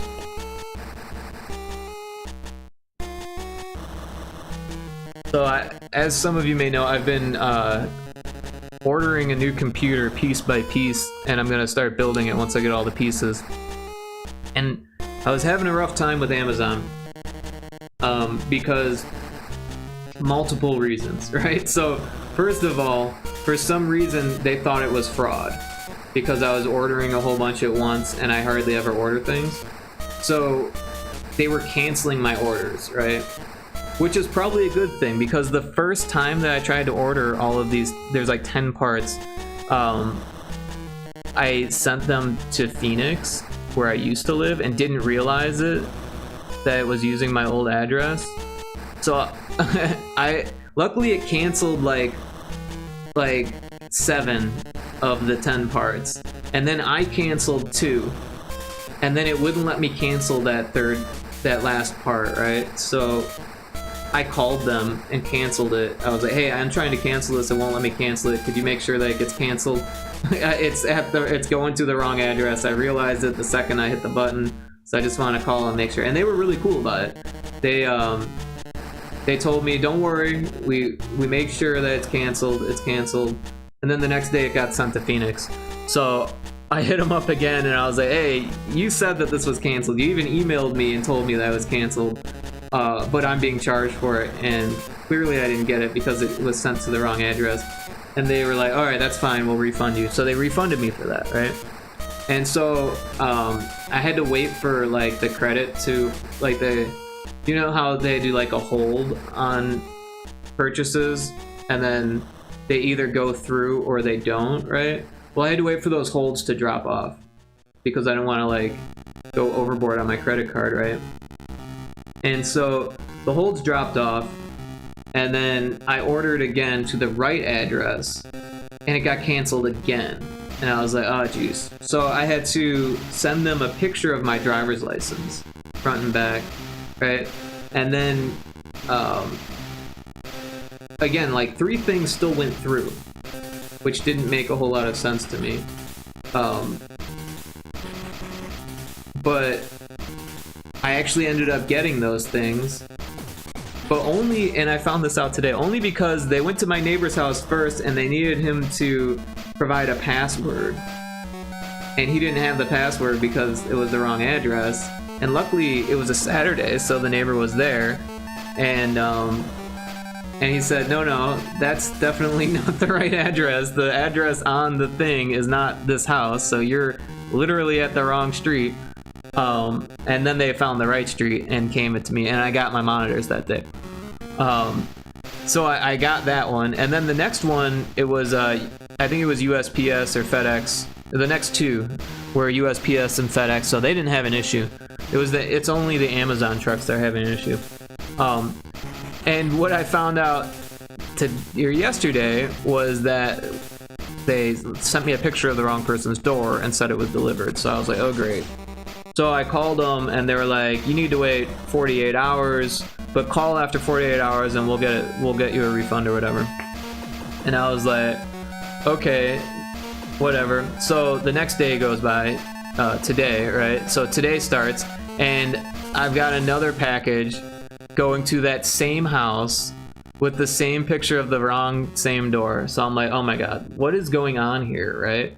And that's when I started to like look up online what they tell other people to do and what other people were saying about it. And one of the things that they said to do was like to talk to your neighbors and see if they got your package.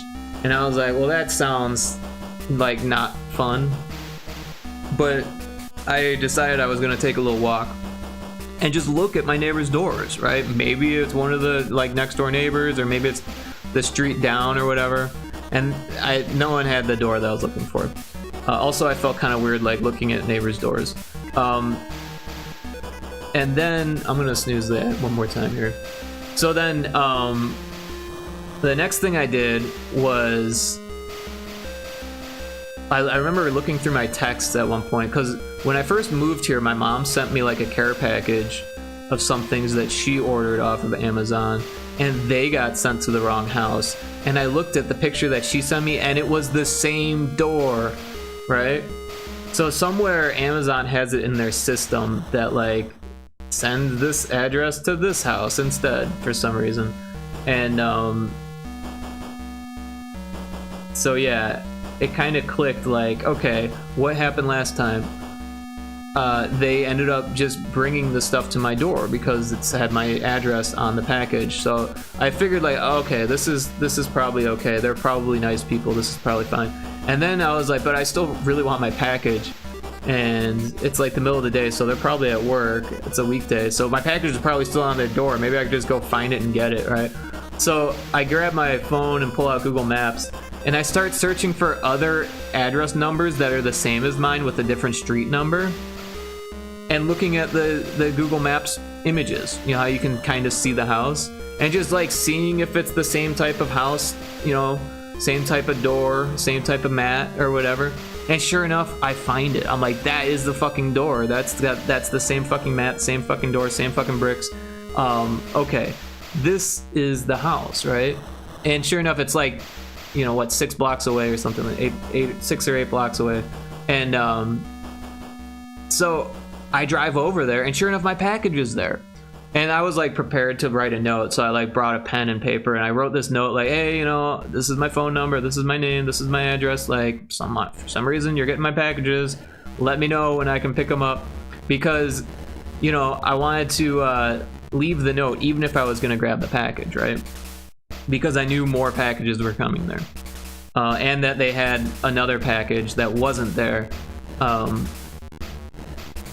right, so then I go to the door and I realize they have a Ring camera, and I'm like, well, fuck, I can't just like take a package off their doorstep if they've got a camera pointed at me, like, because even if it is addressed to me, that's not gonna look good on a Ring camera. Like, what am I supposed to do? Like, try to get it to focus on my name and then take it? No, I'm just going to leave the note, and hopefully they're nice people and they call me. And a couple hours went by and they called me and said, hey, you've got a package here, you can come pick it up. So I did, I got my package, and then they're like, I was like, do you have the other package? Like, oh no, my husband might have it, so, and he'll probably bring it to you. And I was like, okay, cool. And sure enough, he did. So I got my motherboard and my RAM today, and by the 22nd I should have everything. I still need to buy thermal paste, I realized, for the CPU. Damn, Amazon doing their best to make sure you don't buy from them. Well, honestly, the customer service was actually really helpful. It was just like, why are they sending it to the wrong house? And then another thing was like the email that they sent me was like, not like, it didn't work with what I had, like, because I was talking to someone and was like, yeah, the picture is the wrong picture. They're like, well, I can see the picture, can you upload a picture of your doorstep so I can verify that? So I did. I went outside and took a picture of my house with the number and the door, and I was like, see, different colored door. And they're like, ah, you're right, but you have to wait 48 hours. I was like, well, this is ridiculous. And then, like, within 40 minutes of talking to that person, I got an email saying, clearly the package was stolen from your doorstep, is what it said. I was like, what? I didn't respond to it, but it was like, all you need to do is upload the police report that you made for someone stealing from your doorstep. And then we'll talk about a refund. I was like, oh my god. So I didn't want to go down that road of like talking to the police about a refund, even though it was clearly mailed to the wrong door. Like, ridiculous. But like I said, the people that I talked to were actually really helpful, and my neighbors were luckily very kind. So yeah, I'm glad you're almost done building your PC though. Yeah, I've almost got all the parts. I've got what, the cooling system. I got some new cables for my monitors, so that way they're longer cables. I got the SSD, 2 terabyte SSD. I got 32 gigs of RAM. I got the motherboard. I think that's it. I think that's all I've got so far. But yeah, I'm excited. All right, ad is gonna start in 5 minutes. I'm gonna keep moving here. So this one, type 3, needs to be type 19. And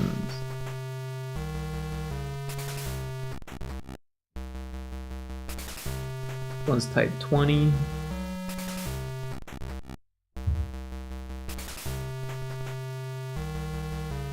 Yeah, the neighbor said that, like, because this is like a developing area. They're still building houses and people are still moving into houses, and it's going to be that way for months because in Oklahoma, people don't really move here.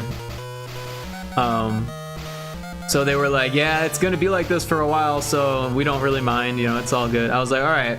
Well, I did talk to the people at Amazon and told them, hey, I figured out what address you're sending it to, and it's like literally the wrong one, and it's happening over and over. I can tell you what the address is. And they're like, oh, okay, we'll make sure that doesn't happen again. So they were like, we're gonna fix that. They were very clear, like, don't worry, it won't happen again.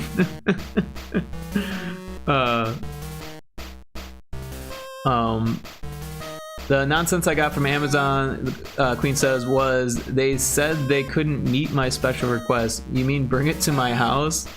Whoa. So did it like get dropped off at like a drop-off point instead or something like that? That's interesting that they just like made up that, like, unless you wrote some type of special requirement, but it sounds like you didn't.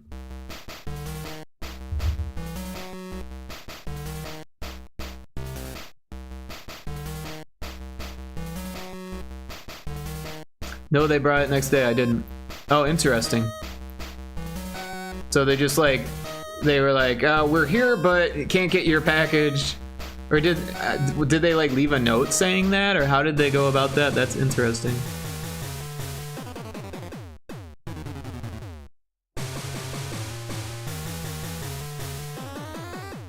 Email. Okay, okay.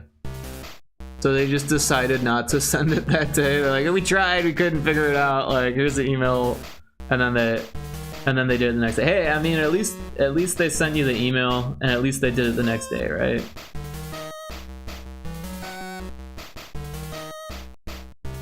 It sounds like they couldn't ship it and get it there in time, and then it probably was like in the back of the truck, and they're like, shit, we forgot this one, or something like that.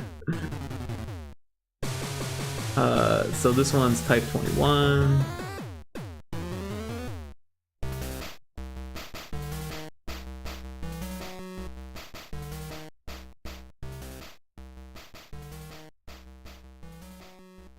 Oops, gotta type correctly.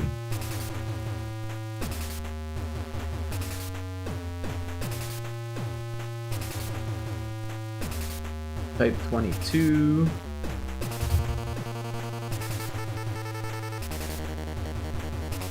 This was also the same time many Amazon delivers were stealing stuff. Oh, wow.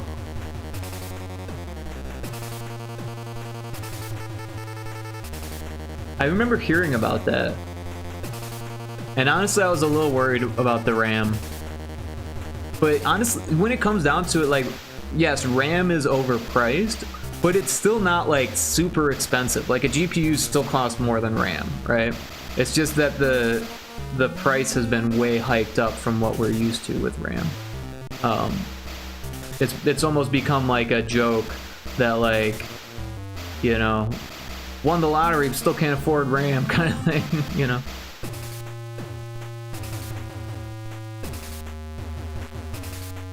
But yeah, in the end, like, the monitors I think were more expensive. I did get two 35-inch monitors though. I'm pretty stoked about that. And they work. I tested them. They look nice.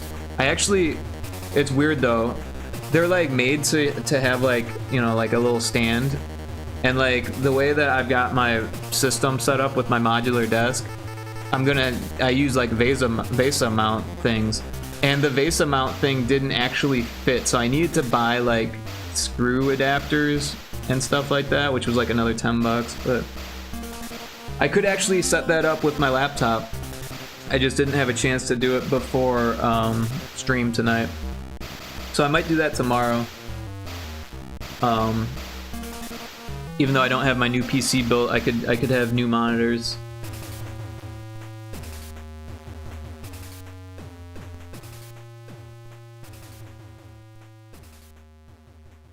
Oh, there's an ad starting any second here.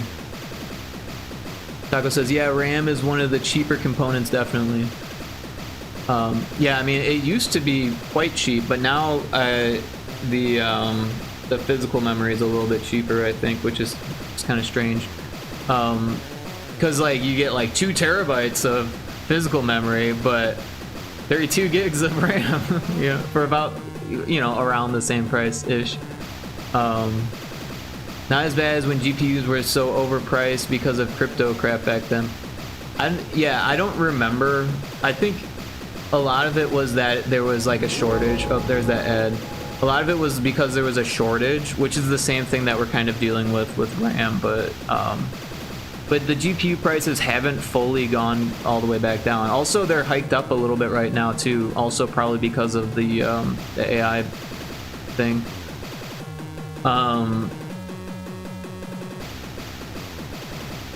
like I guess Nvidia has been costing more, like for the 5090s.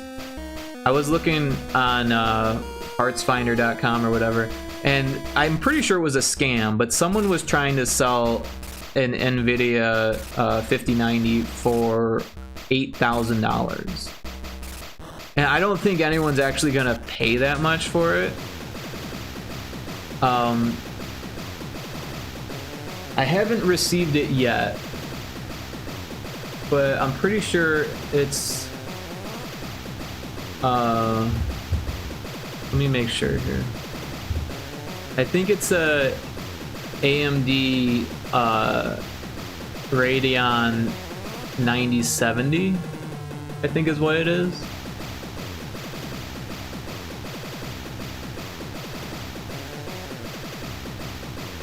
Yeah.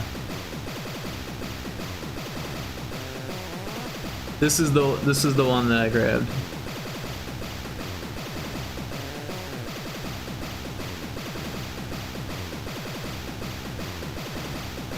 So yeah, hopefully it works with the build. Holy shit, honestly, as long as it's not the 5K NVIDIA GPUs, you should be good. Yeah. I was looking at NVIDIA, like the 5080s, but yeah, the prices were unjustifiably high, and I'm pretty sure that's because of the AI shit. You heard they're being outperformed by previous gen of graphics cards. Interesting.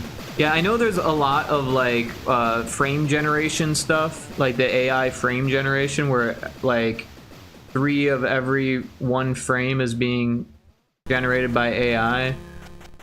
But then there's people saying that even if you turn that off, it's still outperforming. But I guess it really depends on the card and who you're talking to and who's running the test, and there's all types of reasons why people are saying different things. They're all pushing different agendas and shit. It's kind of messed up. But yeah, I just wanted something that would fucking work, and the motherboard is AMD also.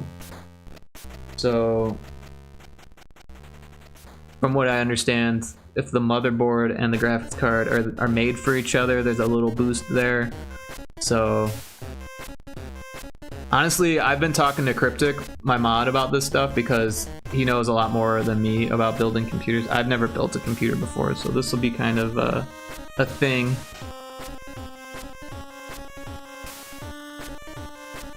They were supposed to be cheaper because it uses less resources because of AI, but I guess not. I mean, nothing's cheaper when you hike up the price for no reason. Everything is like well beyond the retail prices right now, which is fucked up. Like even the one that I got was, I don't know, at least $100 more than it was supposed to be, just because. But like, there were ones that were more expensive too. So yeah, I don't know. If I would have gotten this stuff, you know, 6-7 months ago when I was first looking at it, I would have saved quite a bit of money. And I'd be able to get 64 gigs of RAM, which I should have. Zarzak and you both got pre-made PCs. Oh, pre-builds? Right on. You know, honestly, I was looking at pre-builds, and I was like, man, maybe I just want to like go to the local computer shop and have them either make a custom build for me or just do a pre-built. But I talked to some of my other friends who built their own, and they're like, nah, you should just build your own. It's not that bad. You're a tech guy. You can handle it. And I'm pretty confident, honestly. I'm a little worried about like thermal paste and gluing the fucking CPU to the motherboard kind of thing, but like, I'm sure there's tons of videos that show you how to do it, right? I'm sure I can handle it. Like, it's been a while since I've gotten my hands dirty in any real tech, but I'm sure I could figure it out.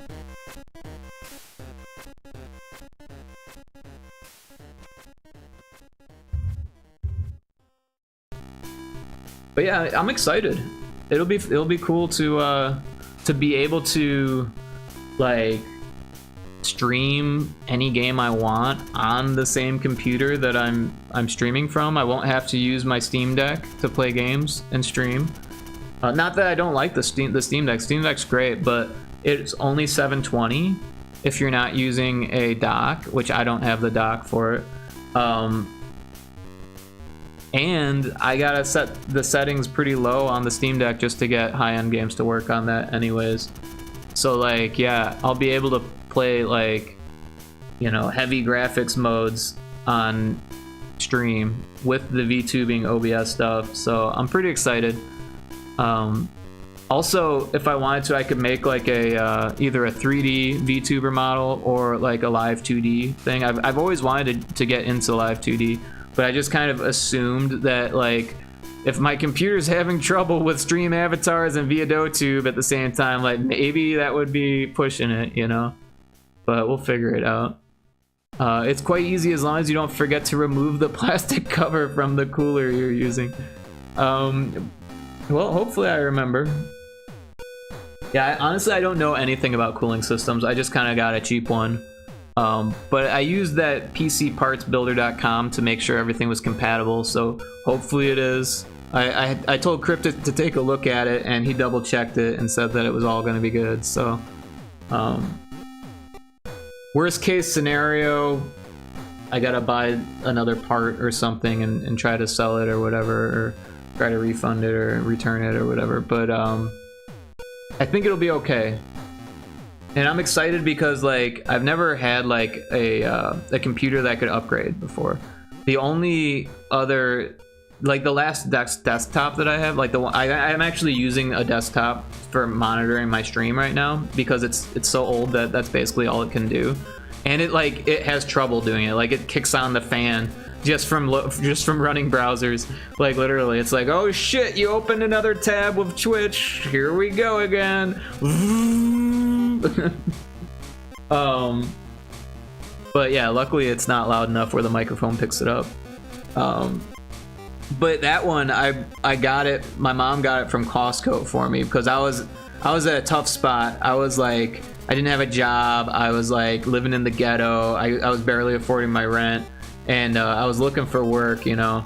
And she's like, well, you need a new computer, you know. I was using this like one of those like quarter size computers. Like I don't even know what they're called. They're like mini computer. I don't even know. I'll try to search for it.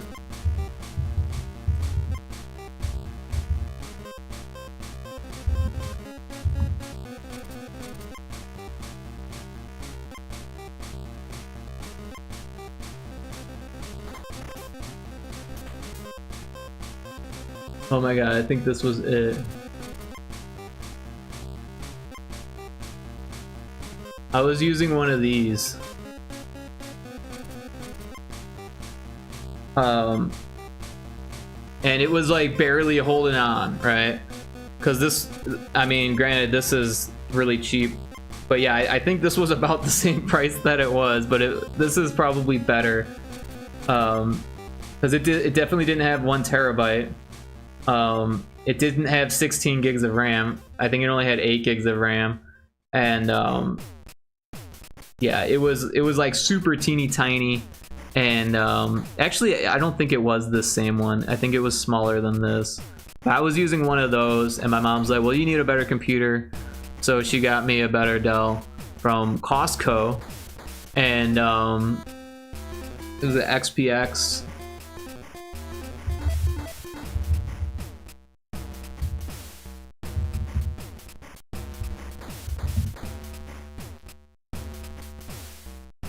One of these. Except mine was a 1050 GPU, so older generation. Or no, a 1060. I'm sorry. It's confusing because I've got a 1660, I think, in one, and it was a 1060 in the other. I don't know. Now I'm fucking confused. But yeah, it wasn't terrible, but you couldn't upgrade it. It was already upgraded. it was like the one that they were selling, the pre-built one, was already upgraded to its maximum, and it was already out of date. So like, sorry, you just got a bad computer kind of thing. And it was like $700-800. So like, and like, I didn't have any money. So like, the fact that my mom got it for me, I was like, well, thank you so much. I really appreciate it. And then I was like, man, I wish I had a better computer. After just getting a new computer, it was kind of a shitty feeling.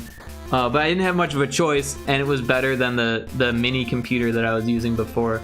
But anyways, I still have this one. I just couldn't upgrade it. So now that I've got a build your own, like, I'll be able to upgrade it, you know? If I need to get like a new motherboard, I can get a new motherboard eventually. I mean, this one that I got should be fine for a long time. But like, if I need more RAM slots eventually, or I need a better GPU or whatever, I can just take parts out and buy them as I need them, you know what I mean? And eventually maybe I'll need a bigger case, but it's a pretty big case. It should fit some future proofing, you know what I mean? And also the case was only like $70, so if I need to get a new case, then I need to get a new case eventually too, you know what I mean? So I did kind of cheap out on the case, but all the reviews were good. Everyone was saying cheap, reliable, big enough, you know, like all around highly rated case. So, and I'm not trying to like impress people, you know. I think that's the other thing. A lot of people are like taking photographs of their build and putting them on Instagram and like being like, dude, look at all the cool, like my RAM has LEDs on it, and there's like a GIF that plays inside my computer. Like, I don't have any of that shit. I think there might be some lights, but like, I didn't buy it for the lights, you know what I mean?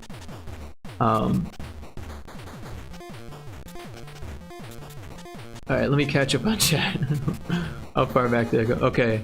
Also, try to figure out how to screw/attach the cooler onto the motherboard itself before applying thermal paste. I struggled with that. I had to remove it and reapply paste again because I didn't know how to lock it in. Ah, okay, okay. Well, thank you for that. I appreciate it.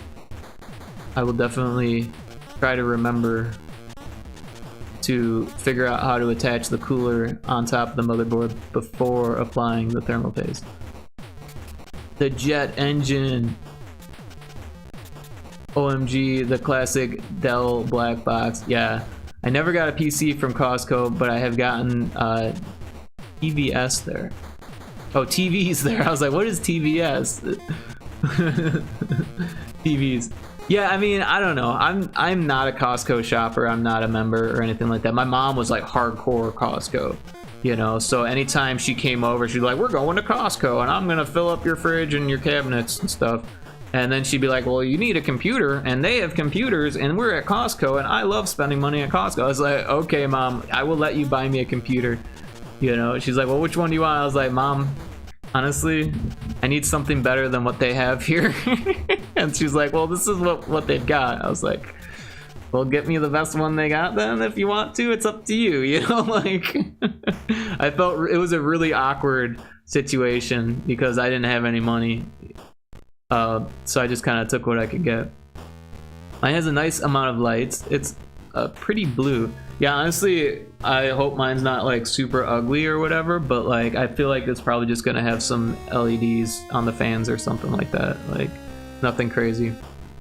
I thought I can just buy a better part, but apparently that needs some research too. So from what I understand, the parts need to be compatible, but as long as they're compatible, then you can buy a better part, right? So motherboards only allow for certain CPUs and certain GPUs, right? And certain RAM. And then from there, like, you know, the cooler is going to work with certain motherboards. Yeah, so everything's got to kind of work with the motherboard, from what I understand. I don't know. I'm not like a fucking PC parts guy, to be honest. I'm not hardware first at all. I'm definitely more of a software person. But you gotta start somewhere.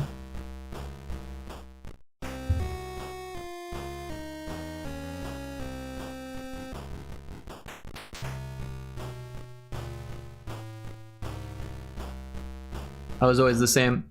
And Queen, did you build yours, or oh wait, no, you said yours was a pre-built. That's right. And then Taco, you built yours. Was that the first time you built a computer, or have you built a PC before? But yeah, there are some pretty good pre-builts out there. I know a lot of people are like, oh, a pre-built, but like I think people are just kind of like into building. So also I think there's like a price that like for someone else to build it that you end up paying. But some, like if it's a custom built, that's gonna cost more than a pre-built. But like even the pre-builts are being built by someone, right? So yeah. First time, to be honest, I just followed my older brother's build, so it went pretty well. Right on, yeah, that's a common thing. Maybe not brother, but like one of my good friends out in Phoenix, he built his PC based on specs that someone else posted on Reddit. So yeah. But yeah, the PCpartsbuilder.com or whatever, the website that I was using, I don't know what the fuck it is. I should look it up before I talk about it. I wrote it down, I think, somewhere here. PCpartpicker.com.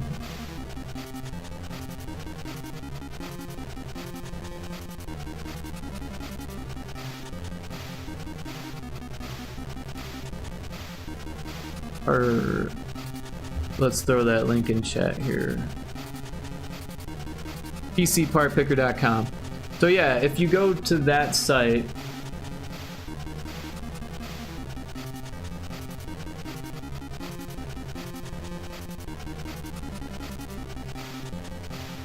it's pretty simple.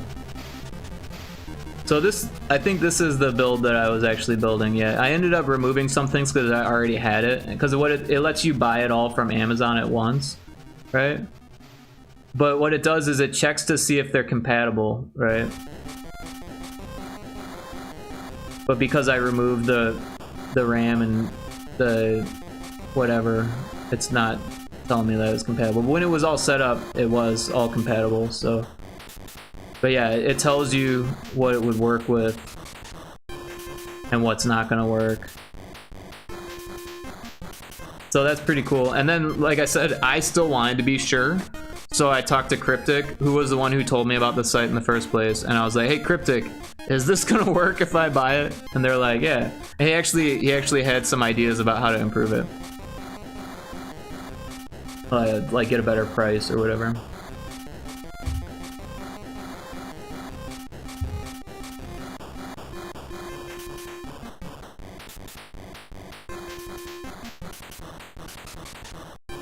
But yeah, we'll see how it goes. Like I said, like it would suck to have to like buy a different part, or like if it doesn't work, or I hope to God I don't break it right out of the box, right? Like or hopefully nothing was damaged during shipping. That's another thing. You can't really check to see if it works until you have all the pieces to build it, right? But everything looks okay. The motherboard has a little bit of damage on the box, which is a little upsetting, but it seemed to only hit, like the cardboard was crunched in a spot that clearly hit the inside of a RAM slot, but like I don't think the RAM slot was damaged by it. I think it just pushed up against it. So hopefully it's okay. I don't know. Yeah, I'm hoping none of them is broken because troubleshooting can be so annoying. Yeah, I'm sure it's gonna be annoying at points. Like, I'm not going in completely unaware of how bad things can be. I was worried about mine coming since it's made of glass. Yeah, I was a little worried about the case being made of glass, but it's tempered glass, so it held up pretty good, and it was styrofoamed in the box pretty well. But yeah, you never know, man. Like, when you're shipping stuff, sometimes things, other packages will just like stick right through the middle of your box because it just fell, you know? Sometimes you can't avoid it, right? That's why they say if you're ever like shipping art, you should always get insurance, because there's like if you ship a lot of art, there's going to be some that gets broken. I don't actually ship a lot of art, but I did ship a painting one time, and I looked up online like how to ensure the best delivery for a painting. I think it looks like a fish tank. Oh, cool. Yeah, mine only has glass on 2 sides, but it does look a little like a fish tank. Also, but mine's kind of small. Mine's only a little bit larger than the XPX tower. XPS, SPX, whatever the fuck it is. The Dell tower. XPS, yeah. But yeah, when I was shipping and painting, they told me to, I'm trying to remember the order. They're like, wrap it in paper, then wrap it in saran wrap, and then make a cardboard box that fits it exactly, or use styrofoam to make it fit in the box. But it's better because it's already big. You might as well just make it fit exactly, and then just hope for the best, basically. Because if something sticks it in the middle, it's gonna break it or bend it or whatever. But yeah, it went across the country fine. Someone bought the painting and I shipped it to them. They got it.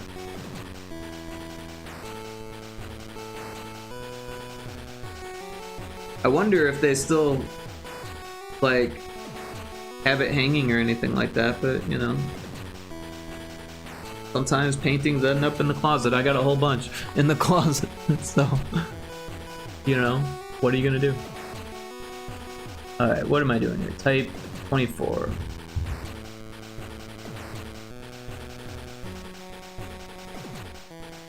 That's good. Do you do art like that? Yeah, absolutely. I went to school at a very studio-based college. So even though I would learn 3D modeling and animation at school, most of the people there were illustrators. There was a handful of people that did life drawing. There were oil painting degrees, like majors. Yeah, that was like, honestly, there was a few like product design, like or packaging design, a few that went for like typographic design or something like that. I don't know, there weren't that many majors. So what they do the first year was that everyone took the same classes the first year.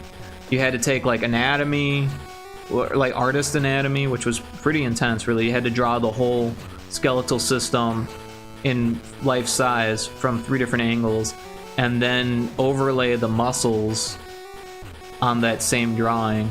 And you had to memorize the names of every fucking bone and muscle in the body, which was fucking insane. And you had to spell them correctly. You had no word bank. Those were the finals for the anatomy class. But yeah, the fundamentals class, like the first semester was all black and white. The life drawing class, the first semester was all black and white.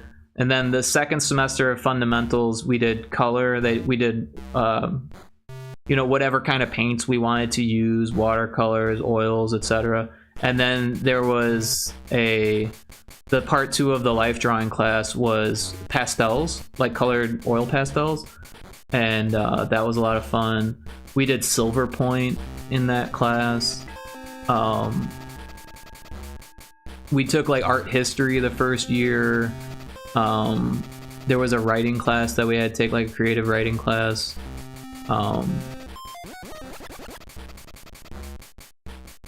Yeah, and then like the second year, it started to like go into your own major, but you also had like these electives that you could take, right? So I took like sculpture, and I took oil painting. I took a like computer illustration and web design class, which was kind of a weird thing. We learned InDesign, Illustrator, and Flash in one class. That was kind of interesting. And then and Dreamweaver, Illustrator, InDesign, Dreamweaver, and Flash in one class. And then I took a digital art class that was like everything was mostly, it was all Photoshop, but it was like editorial designs, Photoshop painting, compositing, like a whole bunch of different things. And the teacher was obsessed with Devo, and Tom Waits, which was really cool. InDesign gives me war flashbacks. InDesign is useful, but I don't know if it's worth the price. I'm sure you could find something that's free that does the same kind of thing. I honestly, my teacher in that class literally gave me a CD of Adobe Creative Suite, and they said, students don't get busted for pirating software. That's what they said. I didn't even need to pirate it. He just gave it. He gave me the pirated disc. I was like, holy shit. And that was the entire Creative Suite. But yeah, that was like CS3, so that was like a while ago now. And then I took like a texturing class. Actually, I was supposed to take a modeling class, but they like fucked up and they gave me the texturing class twice instead of giving me the modeling class. And then so the next year when I took like advanced 3D texturing and modeling, the teacher was like, you're supposed to know this stuff. How come you don't know this stuff? I was like, I don't know. How am I supposed to know this stuff? And then they looked like, you didn't take modeling. That they never made you take modeling. I was like, well, that's not my fault. I wanted to take modeling. So I got to learn everything that year because the teacher was the same teacher who taught that class. So it wasn't anything big. It was like, I didn't know how to like make faces and stuff, like really simple stuff. They're like, well, you should know how to do that. I was like, yeah, I should, like, show me. I went to a school like that. Funny enough, my ex-wife went to the same school. Oh, interesting. Wait, the same school you went to? I went to the American Academy of Art in Chicago. Print design is hell. I don't know how many failed prints I did. So that was one of the coolest parts about that school, is that they were like all about like printing, and I got to learn like print inside and out. Like they had all these different printers. They had a large scale printer. They had like, you know, laser, inkjet, all this stuff. Like they had pretty much, I could use any computer lab and use their printer without even asking. Just like go in, put in my flash drive, print off my piece, and walk out with printed stuff. And I was hanging it on my walls. I was bringing it home. Like I was making flyers for my band and shit. Like, I mean, don't get me wrong. I wasn't printing copies there because I didn't want to waste all their ink. They would get upset about that. But I would make the master and then Xerox it or whatever. You know what I mean?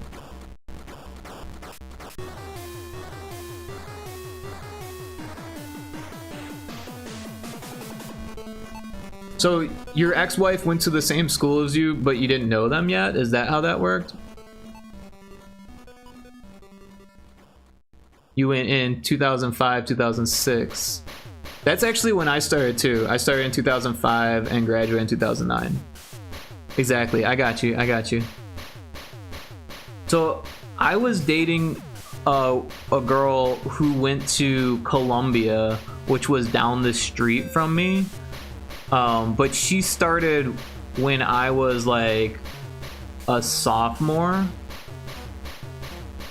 So like we were dating, or no, I think we started dating when I was a sophomore, and she started when I was a junior, I want to say.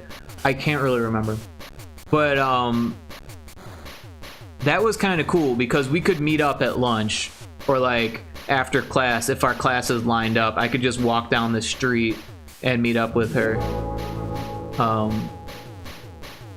But yeah, it's also kind of a pain in the ass to walk around with this big art portfolio in windy Chicago. It's like, you know, what are you gonna do?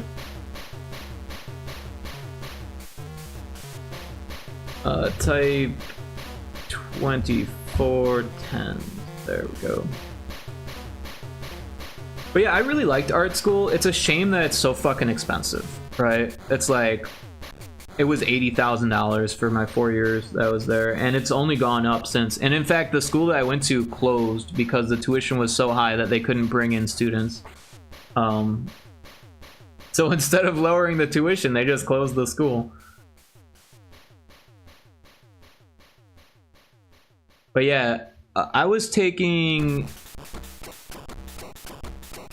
up until my final semester, or my final year, the first 3 years, I took studio classes. I don't think I took any... you know what? No, that's not right. I took sculpture the last year, the last year I was there, I think. I could be wrong. But yeah, the last year was all like studio classes, but a lot of them were 3D studio classes where I would just come in, work on my projects, and there was no teaching going on, which was kind of unfortunate. But they had a severe lack of teachers that knew anything about 3D modeling, unfortunately, or 3D animation modeling, etc.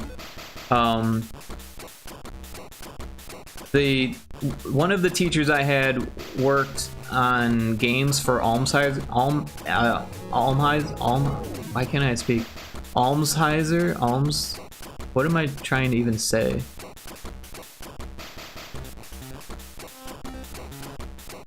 This word is not coming out of my mouth correctly.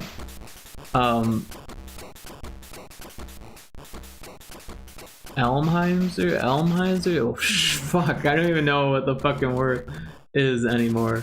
I need to look it up.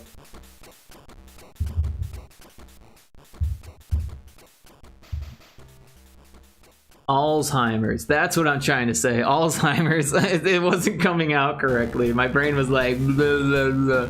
Yeah, she worked on games for Alzheimer's patients, and she did low poly modeling. But I say low poly. Low poly was different back then, right?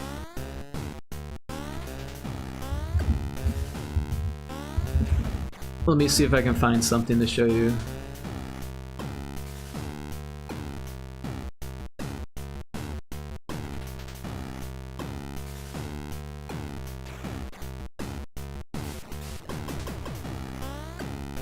This isn't very helpful.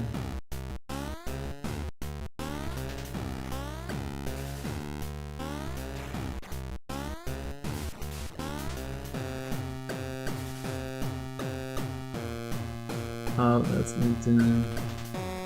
Anyways, what I'm trying to say is that what we consider low poly today, you forgot about the word you forgot the word about forgetting. The word, yeah, exactly, the word about forgetting. I had an Alzheimer's moment trying to think of the word Alzheimer's. It just didn't connect for some reason. I don't know what happened. Anyways, what I'm trying to say is that the early low poly art was different than today's low poly art. Let me see if I can find an example. Early... You can't even spell early. My brain is falling apart here.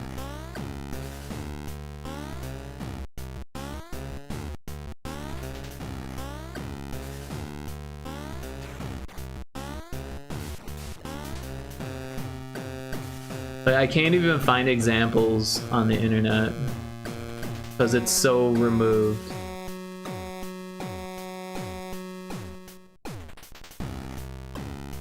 So I'll just use an image that we all know here. Here's an example of what I'm trying to talk about. Low poly like this. Like extremely low poly, right? Where like today, when people say low poly, let me see if I can, yeah, here's another example.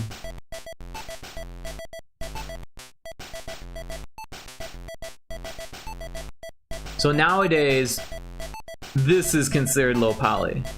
This, when I was in college, this was normal poly. right? This was high poly. And this was unusable. This was like your ZBrush shit. Like, you could only use it in ZBrush. Like, you try to use this in 3ds Max, you're gonna have a hell of a time just rotating it. Because computers weren't capable back then, right? But something like this was about what we were going for. And also, let's face it, this low poly here, that's pretty much what they were using in PS3. They were using normal maps to smooth it out so it looked more like this or this, but the actual models were more like this. Although less triangles. It would have quads instead of triangles. This, honestly, this image here just looks like they, what's the word for it? It looks like they decimated this model, right? Because this model has quads, and then this one looks like they decimated that one because there's like random triangles in with the quads. And then this one's got more triangles than quads. So it just looks like they were decimating it, which is an algorithm that just takes down the poly count and not worrying about the topology at all. It's okay to decimate static models. In fact, it's probably a good idea to do that to a certain degree. But the thing is that you can't get that information back, and then also you're gonna have a hell of a time trying to animate a decimated model. You wanna have quads, and you want them to be in the right spot for animations, like armpits and shit like that are gonna places where there's the deformation is going to be like difficult to get right. You're gonna want more quads there. That's just how it is. But yeah, something like Quake, the first Quake had like really low poly models.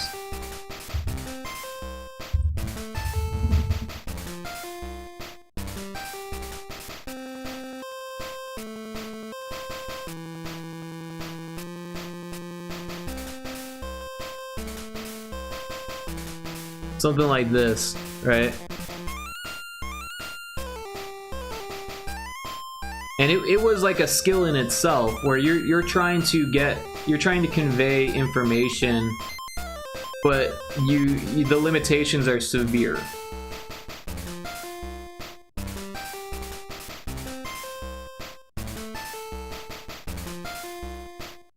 So yeah, my one teacher was really good at this, and she actually gave us a fuck ton of models that she made so that we could like view them and see how they were made, which was actually really helpful, believe it or not. They're not really usable models. Like I think there was one of like a duck that like hardly looked like a duck, and if it didn't say duck, I wouldn't even think that it was a fucking duck. It looked more like a Tyrannosaurus Rex with no arms. Like, yeah. And that's nothing against her, that's just what the job entailed. But yeah, it's a super useful skill to have, to be able to like make stuff like that. But nowadays it's kind of like an art style that people don't even really go for, because low poly is so high poly. I don't know. Yeah, back when megabytes were a new realm. Yeah, I mean, when it came to like textures and stuff like that, you know, like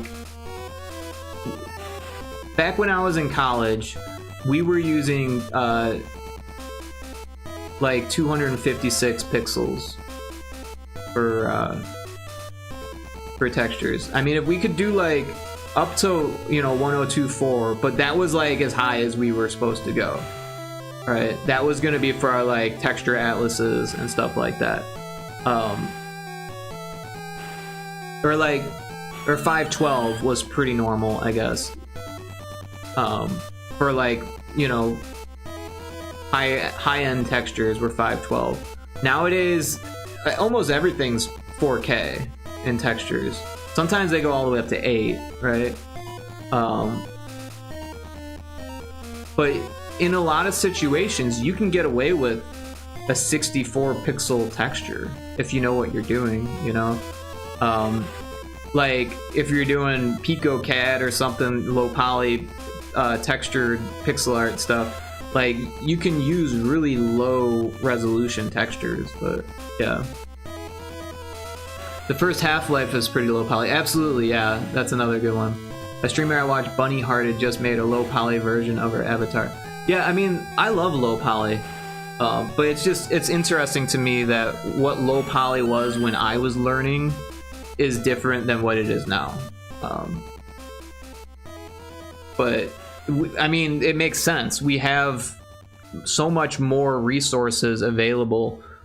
Why not make it like, you know, usable for animation outside of what your original expectations were, kind of thing, right? Make it fully deformable instead of like only this arm can move just like this, otherwise it looks broken. Like, yeah, because that's the way it was when during the Quake era. I personally think 4K is too much, though. The games I play are like Megabonk and Slay the Spire. So what you'll end up with a lot of times, even with games like Megabonk and Slay the Spire, well, first of all, Slay the Spire has some high resolution images. Second of all, in both of those, they probably use texture atlasing, which is where you take all of your small textures and put them on one large texture, and it's actually easier to process to a certain extent. Like, it gets weird when you go over 4K and into like 8K and higher than that, because depending on the software that you're, or the engine that you're using and all that stuff. I think Slay the Spire, I think they made their own engine. I'm not sure. And honestly, I think Megabonk is Unity, but I'm not sure on that either. Well, maybe not, because it doesn't say Unity. I don't know. What is Megabonk? Bigler.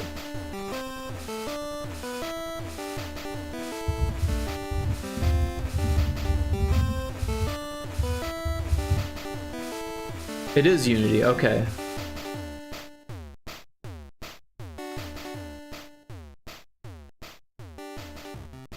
It must just be the pro version where they don't have the watermark, which makes sense because they were rich as hell by the time I got to it. True, then there was the Nightmare Fuel GoldenEye. No one talks about the faces. Dude, I love GoldenEye, but yeah, they had a lot of trouble getting the art to fit in GoldenEye.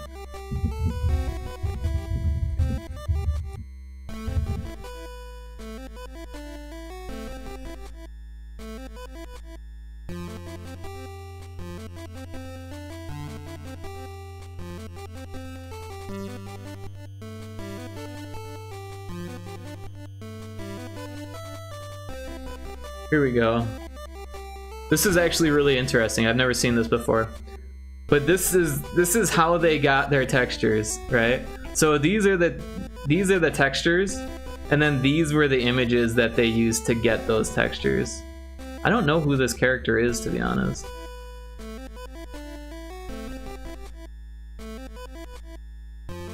But yeah, this is definitely texture straight from the game. And I think this one is too. I could be wrong. This looks a little funny here. This one looks just like it. But again, the cheek looks a little funny on this.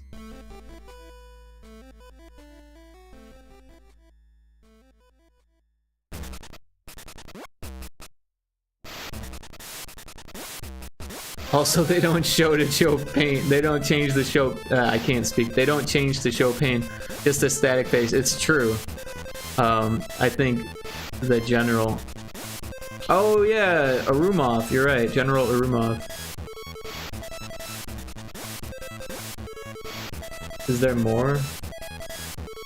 There are more.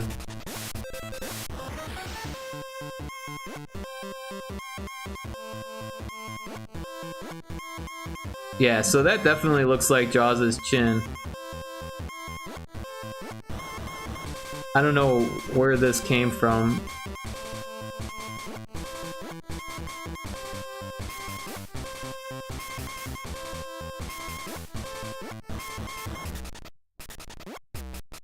It looks like they touched them up and they did it in a way that would work, like, so it wrapped better.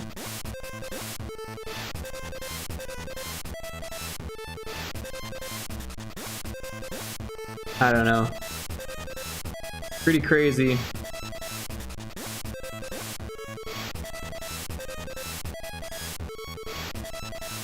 Because wrapping textures is like a whole thing, right? Especially low poly, like old school stuff.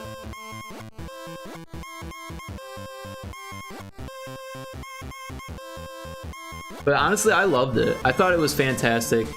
Like, you didn't need the face to change, right? Like, you know, technically that would be a difficult thing to do, right? Because the whole body, or no, you know, I think the heads were separate models than the body, but yeah, like animating textures on the Nintendo 64 was very limited.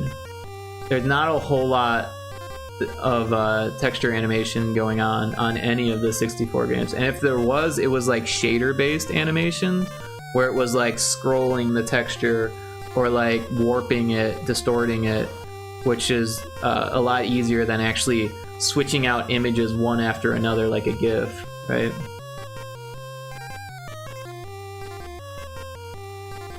I'm sure there was some, but it wasn't a very common practice on the N64, probably because it was so resource intensive.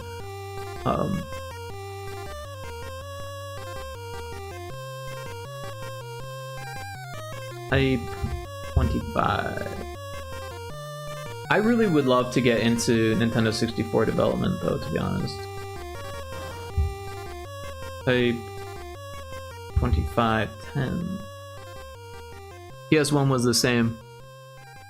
Yeah, I feel like on PS1 you did see more animated faces, but they were the mesh that was animated, not the textures. You're right. They didn't animate much textures. And to be honest, animating the texture isn't really something you see a lot of today. I mean, they can do it, don't get me wrong, but if they do it on something, they usually do it on something that's special that they don't need to do all over the place, because it's still resource intensive to swap out textures like that, like one after the other at a decent frame rate where you can't tell that it's flickering like that. Metal Gear Solid. I played the demo. I never owned Metal Gear Solid. I had a copy of the demo, but that was only like the first 2 levels.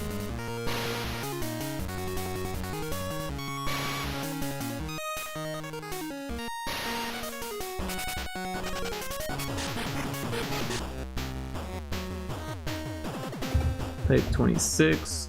Want. Those faces never moved and were barely faces. Oh.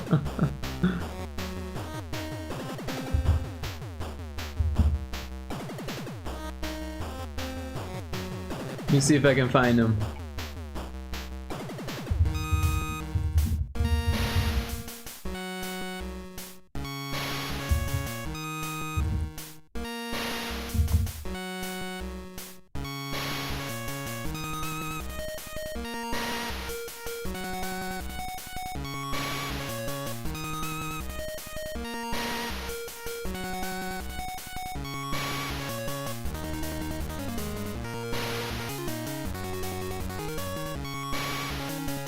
It's rough because I didn't own it, so I can't tell what's actually from the game or not.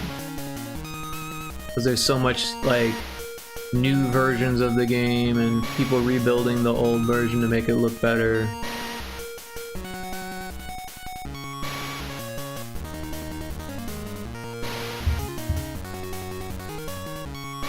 I feel like this is what we're looking for.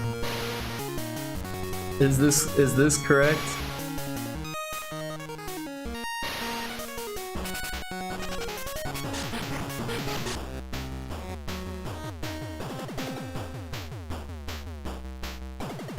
This one looks even more correct because it doesn't have the filtering.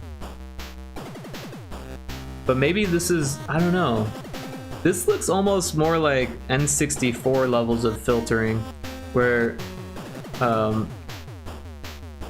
this one looks more like the PS1, but it also looks a little bit more too clear for the PS1. I don't know. Because the PS1 did have some filtering, but it wasn't like N64 filtering. It wasn't like bilinear like that. I don't know. Oh, you got a link. Give me a second to pull up chat. The browser runs so slow that I gotta have it closed during the stream.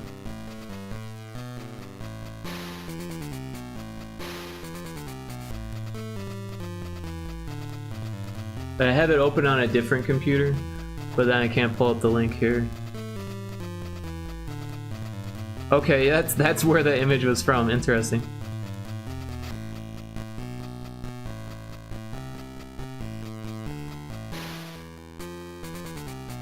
Right on.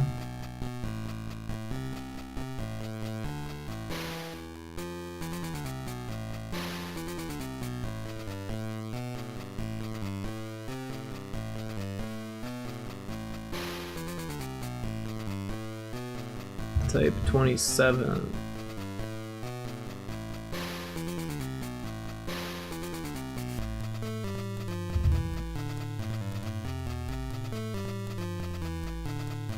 But yeah, Nintendo 64 development I think would be really cool to get into.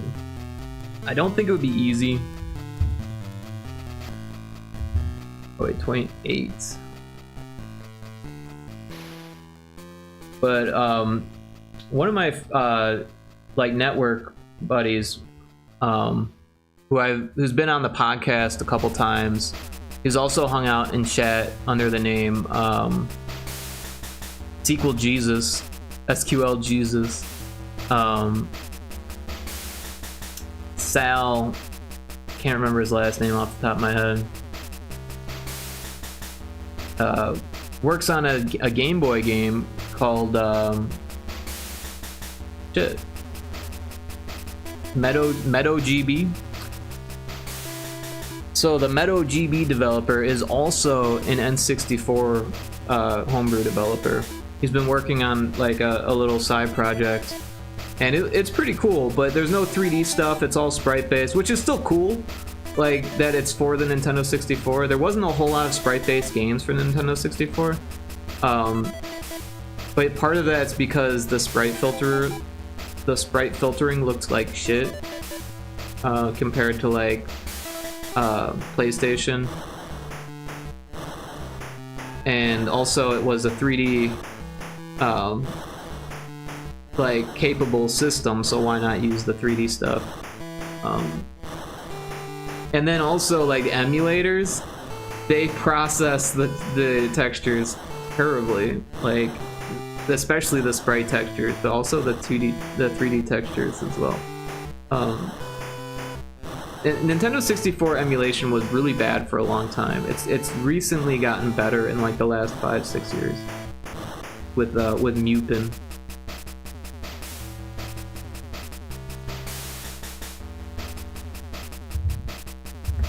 Like there's a game that I like to play that I owned called Body Harvest, and for a long time you just couldn't play it on an emulator because the way it was developed was so different from other games that it just didn't work with any emulators. But then when Mupin came out, it actually worked on Mupin, and I'm not sure why, but it did. It's so weird because if you played it on an older emulator like Project 64 or whatever, you could play it up to a certain point and it looked a little jank, but then again, a lot of things did on Project 64. But there was this bridge that if you tried to walk up to it, it was like the trigger was a collider. Instead, like you couldn't walk across the bridge. It just wouldn't let you walk across the bridge. And you needed to walk across that bridge to progress the game. So like you just couldn't progress the game. Yeah, Donkey Kong 64 is the same. I actually never played Donkey Kong 64. I remember in like 2004 or late 2003 maybe, around the time that it came out, one of my friends who had children they brought the game over to my, well, it was actually my girlfriend's sister's son's game. He brought it over and I watched him play for a little bit. But it looked so, I don't know. It didn't look as good as Banjo-Kazooie. It didn't look as good as Mario 64. I mean, the textures were better because it had the extra RAM, right? The booster pack or whatever the fuck they called it. I can't remember what they called it. You know what I'm talking about. The fuck did they call that? My brain is just not braining today. But you needed it for like Perfect Dark, for Donkey Kong Country, and like that was kind of it. Oh, and Turok 2, right? There was like a few games that came out that you needed it for. But yeah. The expansion pack, that's what they call it, yeah. Thank you. I'm glad you remember, because I couldn't remember. And that thing wasn't cheap either, but hey, it was worth it to play Perfect Dark. I fucking love Perfect Dark.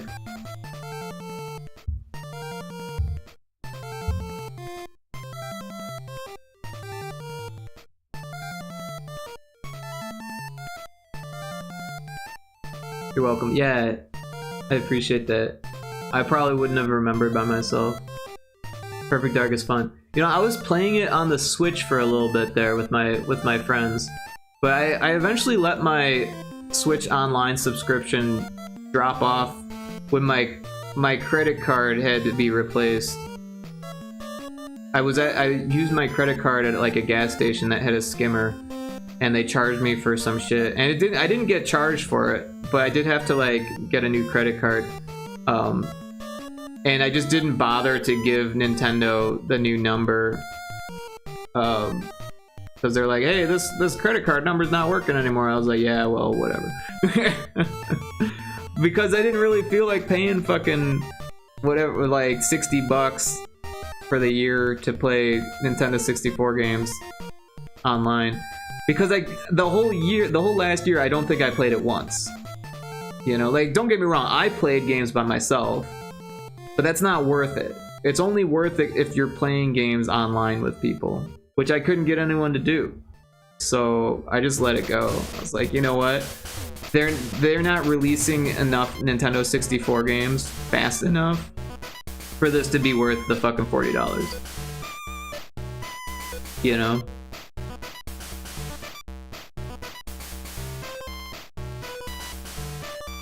But I did play Perfect Dark and GoldenEye for a good couple months when they first dropped with my group of friends that still played, and that was a lot of fun.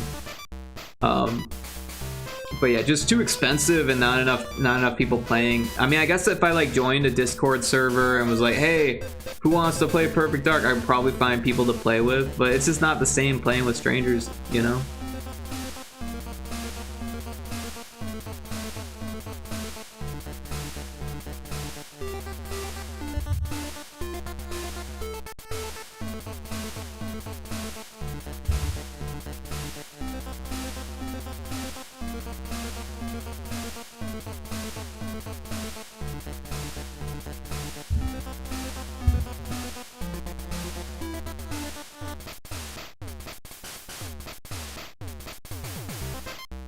Wait, this is type 30. I jumped the gun there. This is type 31. Finally finished this bug. Type 31. Alright. Now we can test it.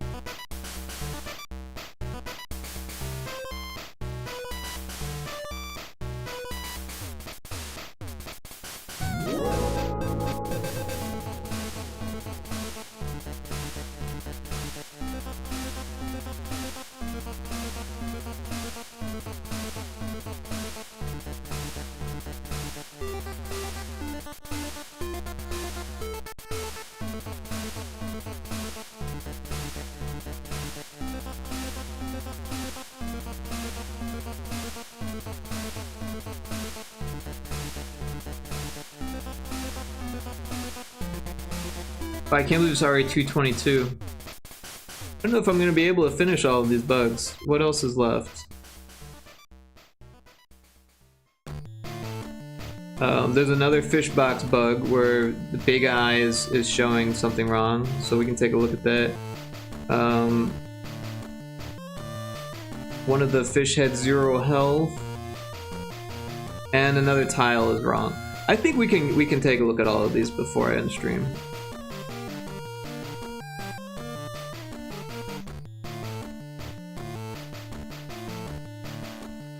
I think we've got the difficult and time-consuming ones out of the way.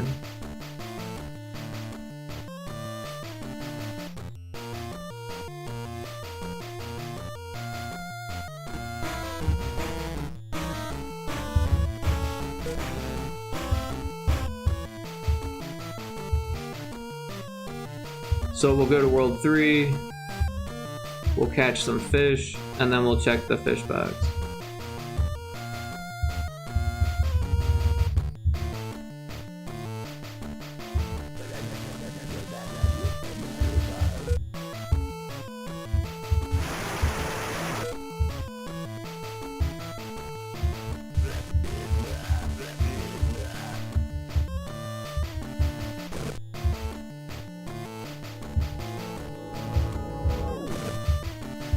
Welcome back from the ads. For those of you who were stuck in ad jail.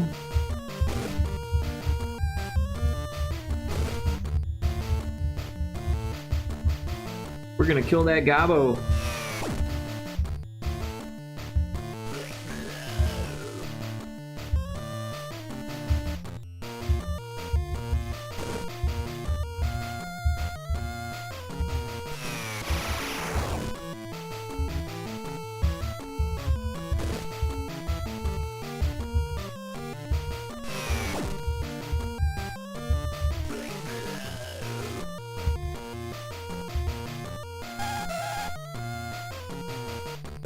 Alright, let's check out the fish box.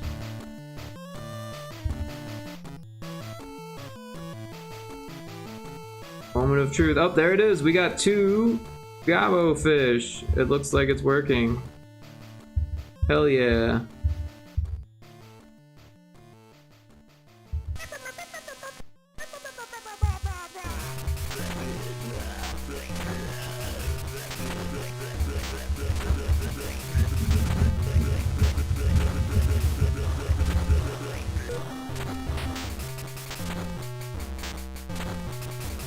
Alright.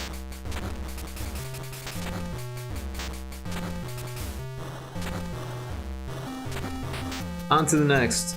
Let's mark that one off. Fish box not counting. We got that. Alright, caught menu, big eye showing blank tile instead of number. Alright, so that's actually right next to the script that we were in. The fish box populate fish. Alright, so big eye is the 3rd fish box number. Current fish box equals 3. Alright, so font display 10s. Font display 10s.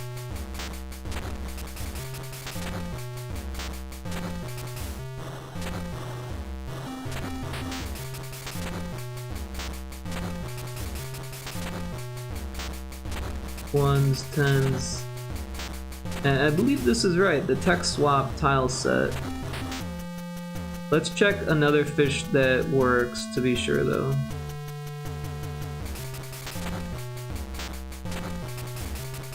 Text swap tile set, 10s, and 1. So what are we doing wrong here?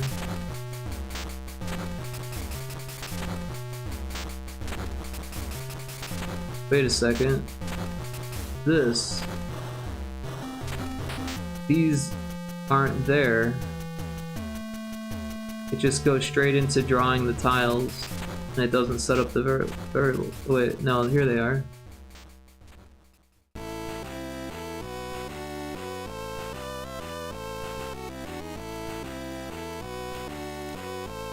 Quant displays ones, type 4 quant.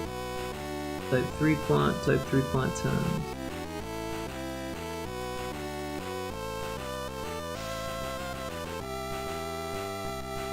Variable quant display 10s.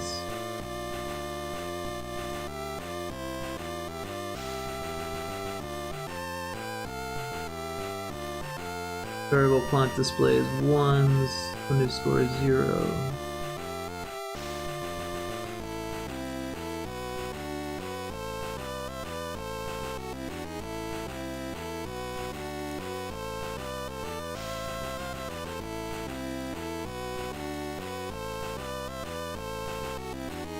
Alright, so it seems to be fine here. Let's go to add fish here. So let's just try position 1, type 3. We're in type 3 quants if enemy type 3 equals 10. Type 3 quant equals 0, increment 10s. So that looks fine.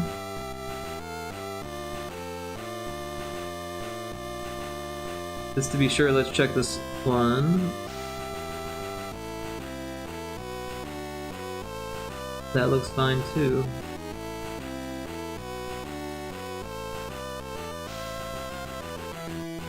Alright. The next place we should look is the fish box itself. Alright, so we have left and right button. And it just calls this script fish box, so let's check that out. Fish box.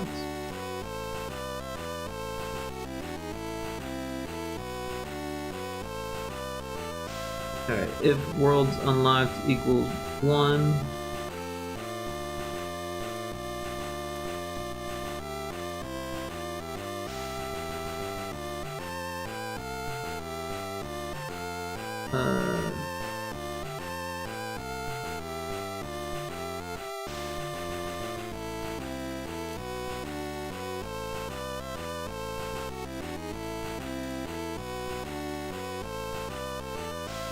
Oh, this sends it back to the beginning. That's what that does.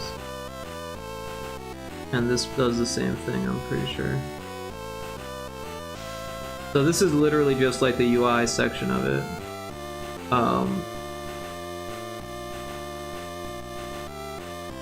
It's gotta be this fish quant.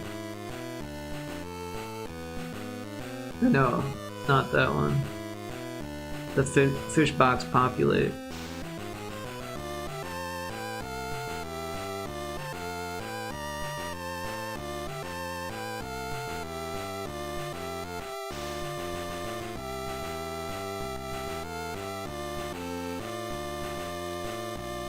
So the fish is drawn properly, it's just the numbers aren't.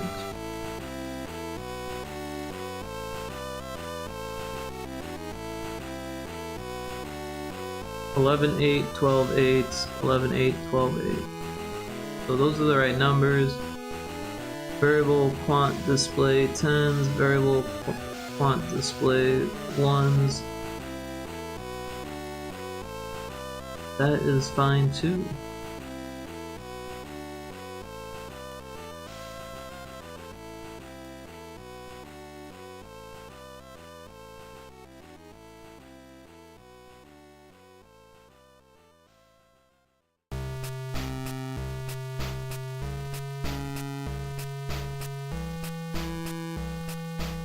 Wait a second, I'm seeing something here.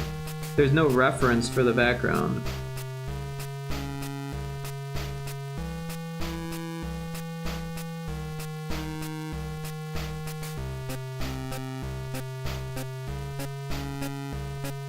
Text swap.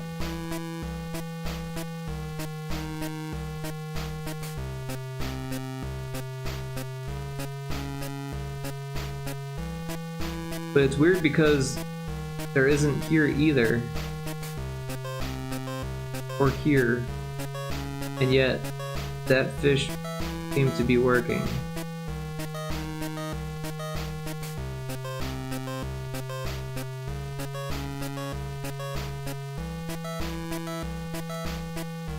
This one doesn't have the references either.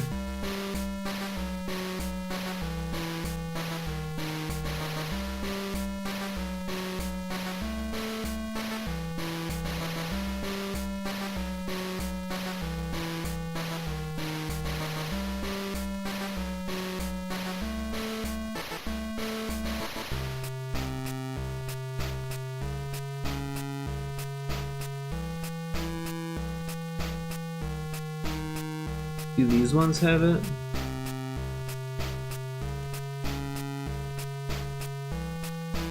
Probably not.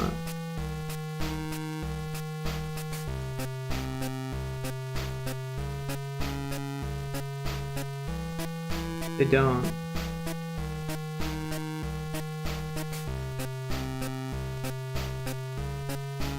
It's weird that just the one's not working. Because when I was testing, I literally went through and caught every single fucking fish. And the big eye was the only one that wasn't displaying properly. It was just the numbers.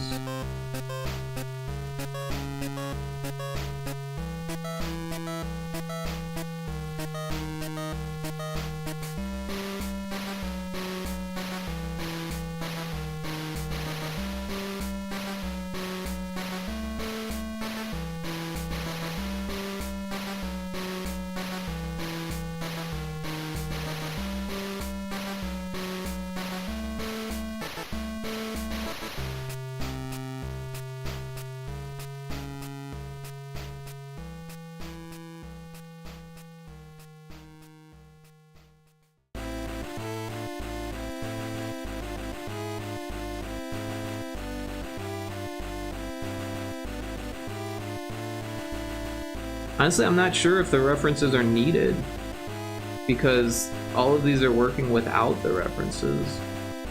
They might just be there to help you copy paste stuff.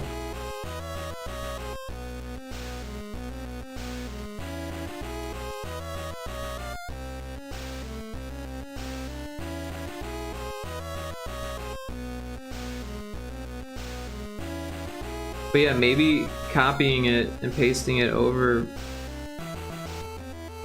causes it to like reread it. I don't know. All we can do is try it and see. Thought it would be easier to figure this one out.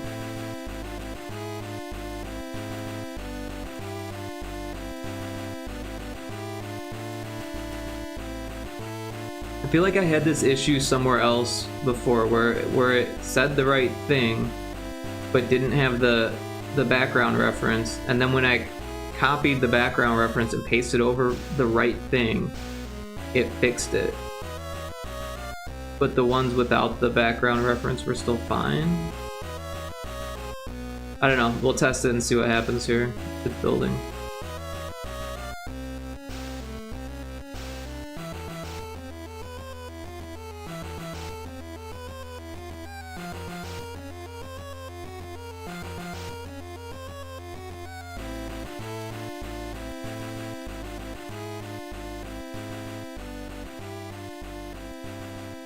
Man, I've got like so little food. It's time for me to go to the grocery store.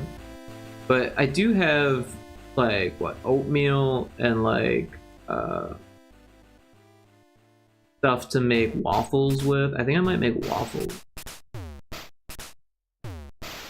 I like making these savory waffles where I put a bunch of vegetables and shit in there. But all I have is garlic and onions. Queen Veronica says, I like oatmeal. Yeah, I love oatmeal, honestly. But yeah, I'm gluten intolerant, so I have to make sure that there's no gluten in the oatmeal, which apparently is like an issue because the people who make oatmeal also make oat products like cream of wheat and shit like that, so. But they do make gluten-free oats. You'd think that all oats would be gluten-free, but like I said, the processing fucks it all up. Alright, we're going to World 1. The boss, sure, I don't care. Choose level. Yes. What level? 160. But yeah, I've been making these savory waffles where I take things like Well, I have like an immersive blender, right? So I'll like put all of these things in the batter, right? I'll put like onions, garlic, hot peppers, carrots, broccoli, cheese, salami, tomatoes, you know, like whatever I have, like I'll throw it all in there. I guess I didn't, or did I do tomatoes? I think I did tomatoes once, but it felt like I was just making tomato sauce, so I stopped doing that. Yeah, oh, cream of wheat too, also grits. Yeah, I used to love cream of wheat, but it's got wheat in it, so I can't eat it. Grits is good. I like cornmeal, and grits is pretty much like cornmeal, so I like that. You know what I like to make is hoe cakes. Hoe cakes are like pancakes, but made with like, I just said it, cornmeal, and or corn flour and cornmeal. Yes, and you can top them with honey. It's really good. All right, so I should be at level 160, so I should be able to find a big eye pretty easily. Let's go to like a 4 zone.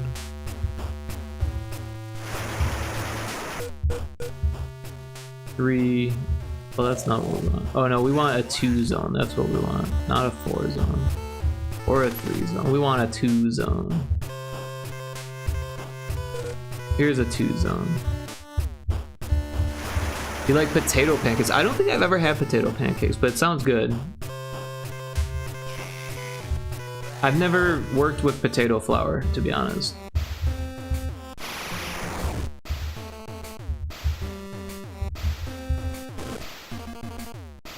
Those are good. It sounds good.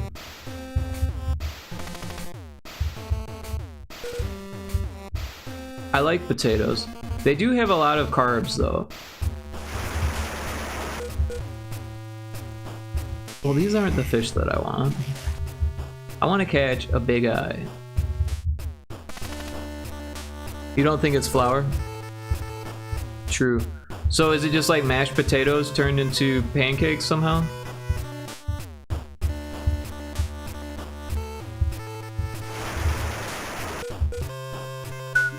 Oh, we got 3 beard fish. Well, that's not what we want either.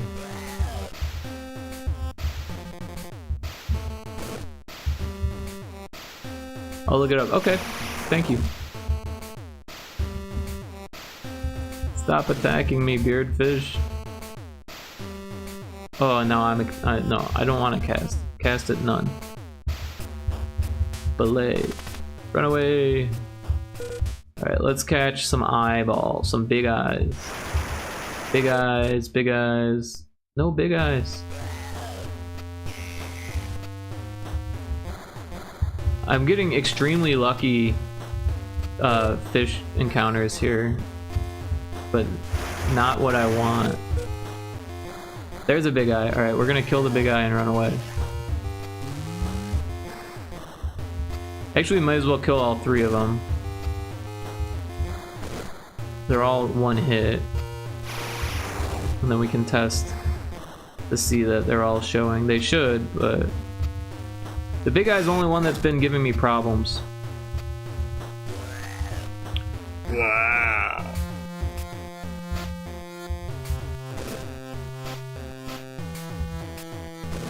Guess I could make this bigger. Probably looks super small on a phone.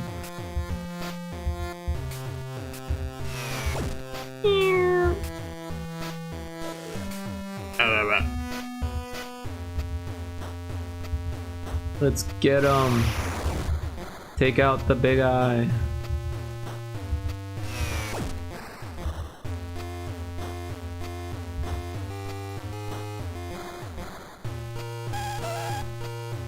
Alright, fish box time.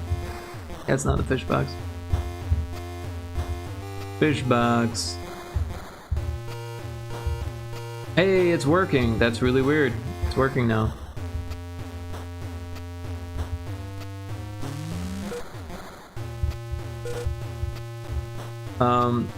Alright, so what I'm gonna do now is cheat. Which is probably what I should have done earlier, instead of like fighting a big eye. So that is type 3. want. So we're just gonna make this 10. And then we'll go to caught. And it's not working all of a sudden.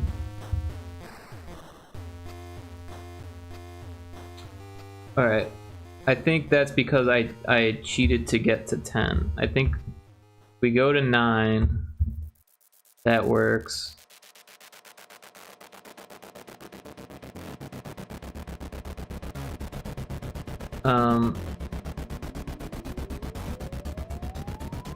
So that leaves me wondering, because that's actually what it looked like, was that it was 10. So if I go to like, if I go to 19, oh, it's all right. So yeah, because everything after 9 is blank. Go 0 through 9, and then it's blank.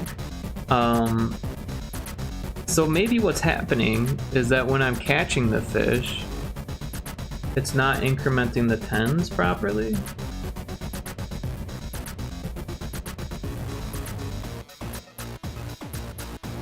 No, it sets it back to 0, then it increments the 10s.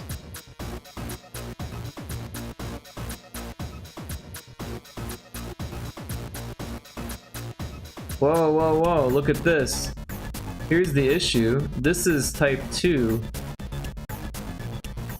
Oh wait, no, this is enemy type 2. That's correct. That is what we want. Well, maybe I need to check all of these to make sure that it's incrementing the 10s properly.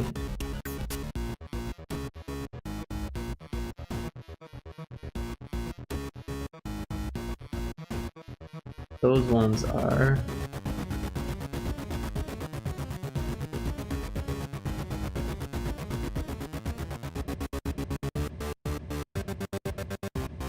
I thought I was onto something for a second. Yeah, it's basically mashed potatoes. Also, I think some onion. There is some flour. Ah, okay. So adding flour to it probably helps thicken it and make it more... or less like mashed potatoes and more like pancakes. That makes sense. Give me a second to pull up the link. But yeah, I do have a gluten-free flour mix that I can use instead of flour, which is amazing.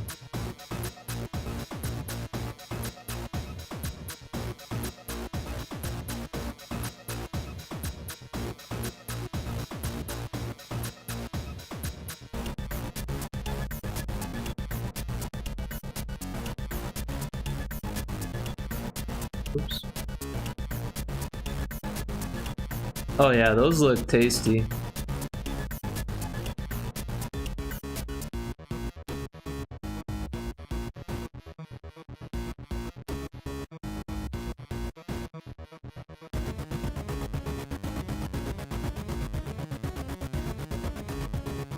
Lock keys. Potato fritters fried in oil. Potatoes and eggs. Latkes, however, also include baking powder, matzo meal, I don't know what matzo meal is, and even milk sometimes. Potato pancakes usually do not include these ingredients. Potato pancakes can be made from raw and cooked mashed potatoes. This recipe for easy potatoes, blah blah blah.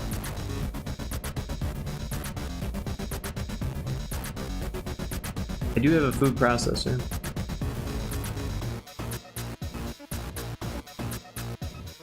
I don't have a fine strainer. Or a good kitchen towel. Ooh, potato pancakes. Holy shit, these look good. I'm starting to nod off, so I'm gonna go to bed. Thank you for streaming. Also, let me know if you want to work on some art for my book. It's really the last thing I need to do. Good night.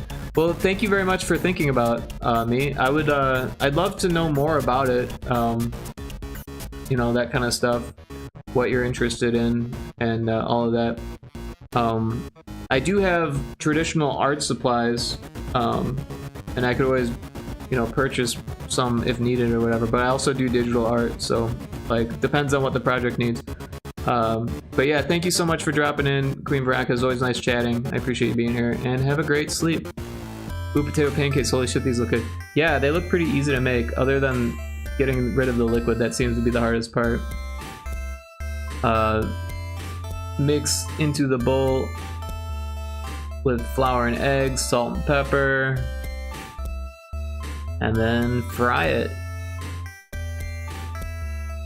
So yeah, removing the water from the potatoes is probably the most difficult part.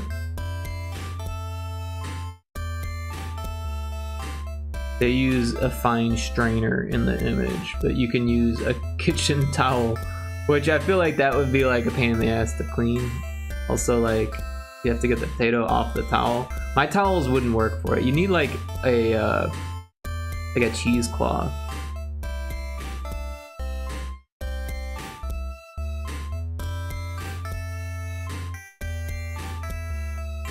But yeah, look at all the liquid they got out of it. That's crazy.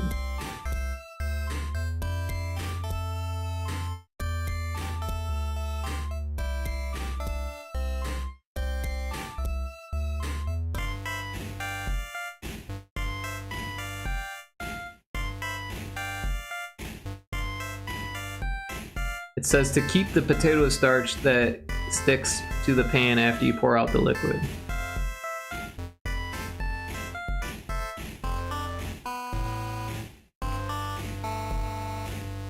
Yeah. Honestly, I eat potatoes, but I usually put them in my mac and cheese. I use it to help thicken the mac and cheese.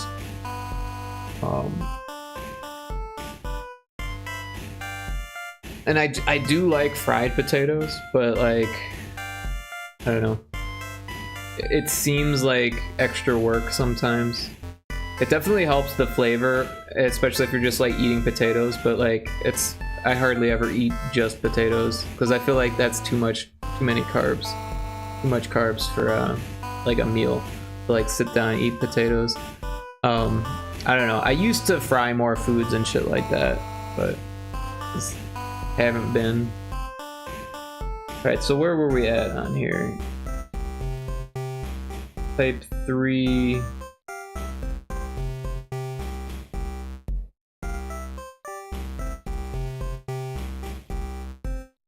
Back to 0, increment quant.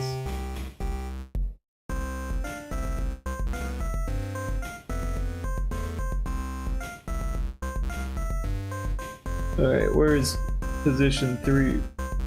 Oh, position 4. Excuse me. I'm getting tired. Alright. Type 3.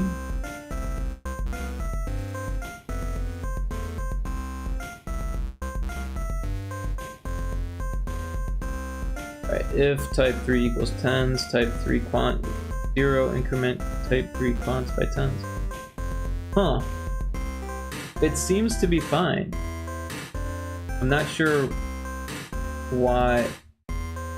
Oh, you know what I'm thinking? I'm thinking now that it was because I was running these scripts, but all of the numbers were still the old numbers. So it was incrementing it. Wait, but then that still wouldn't, it still would have done the same thing.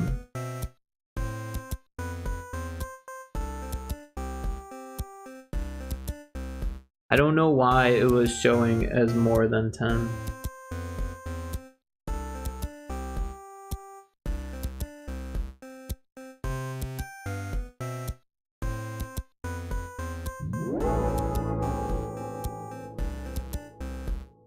Well, I'll tell you what we can do. We've got it at 9 now. We can just catch one more and see what happens.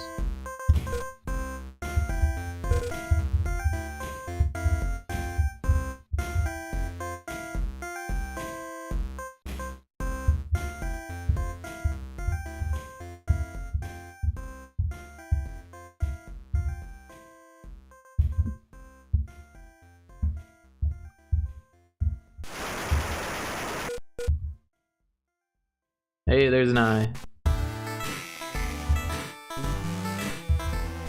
We've got a fish sampler platter here.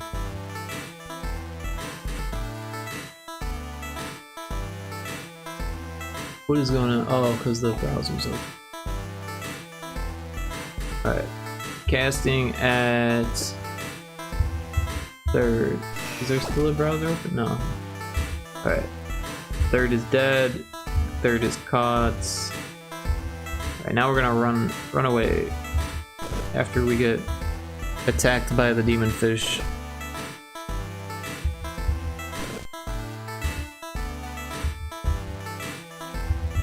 Run away! Oh, I hit the wrong button. Caught. And it's doing the thing again.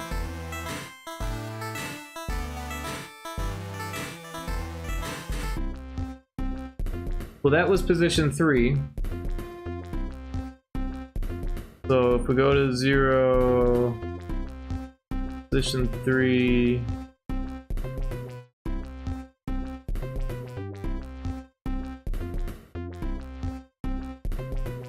Holy shit.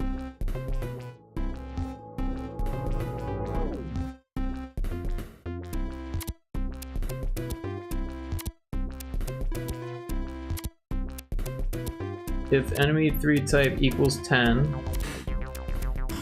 type 3 quant equals 0. Increment type 3 quant tens by 1.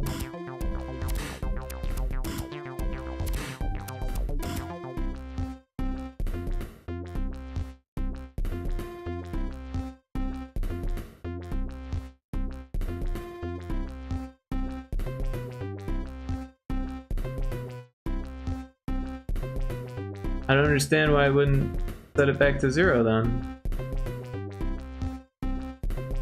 Because we were at 9. We caught enemy 3 type 3. It incremented the type quantity by 1. But then it didn't check to see if enemy 3 type equals 10. Oh, enemy 3 type! Enemy 3 type, that's the issue. It should be enemy 3, or type 3 quant.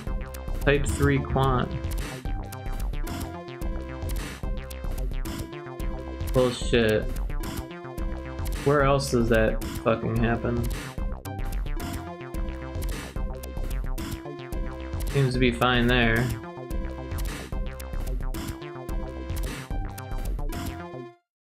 Happens here.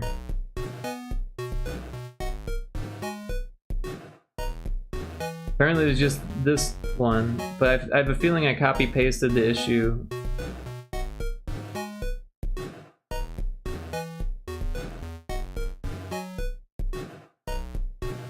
But then maybe I fixed it, I don't know. But at least I figured it out. Took me a while, but I got it.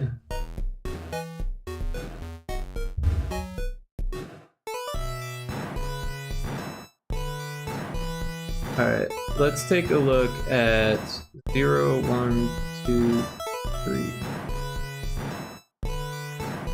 Well, that one's fine.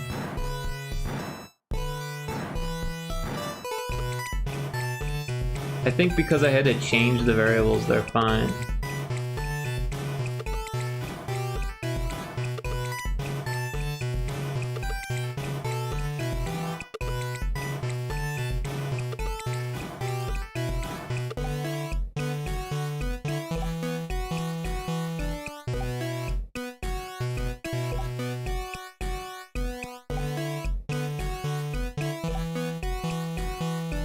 Alright, let's double check this one here. 0, 1, 2, 3.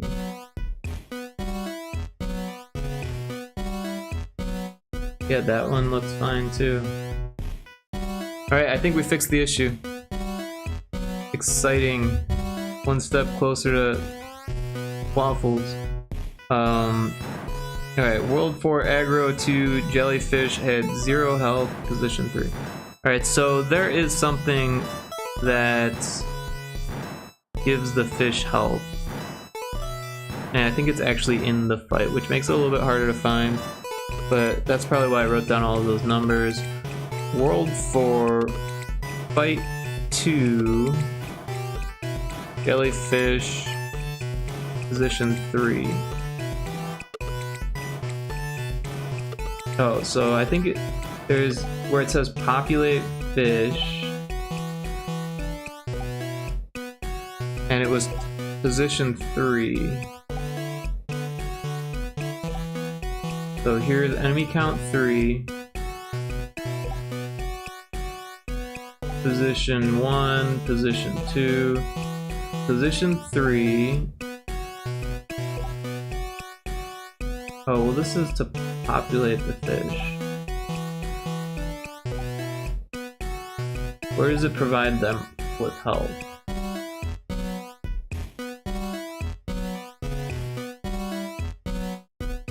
Oh, get names.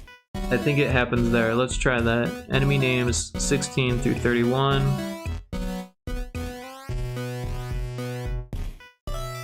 Variable A is enemy 1 type. So variable C.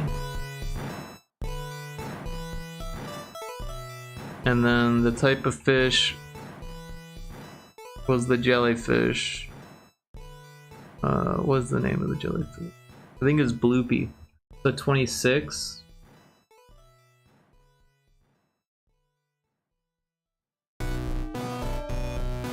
Well, that literally just says the names. Where does the health come into play here?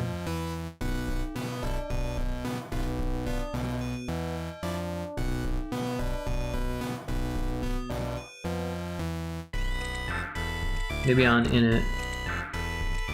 Okay, yeah, set enemy health by type. So enemy 1 type, position 3. Yep, here's the issue. It says enemy 1 health instead of enemy 3 health. And it is Bloopy. It's weird that it's open, like right ready for me. Alright, so we just need this to say enemy 3 health.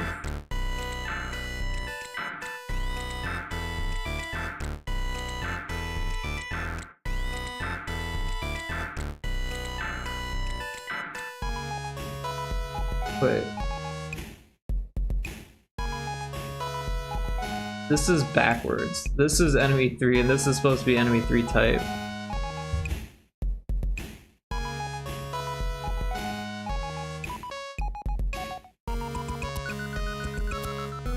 Well, hopefully there's no more issues like that, because that's like a lot to look through.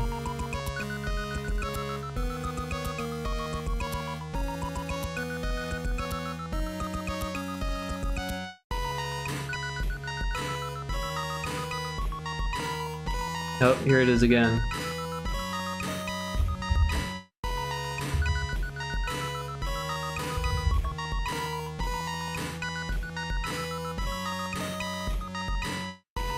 Enemy 3 type equals 26. Enemy 3 health equals 320.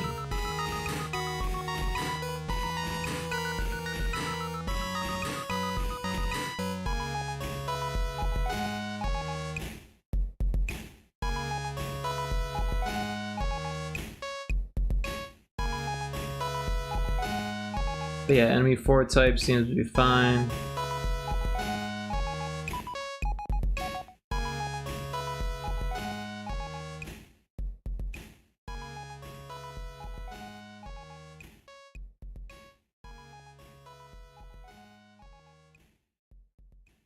All of these look okay.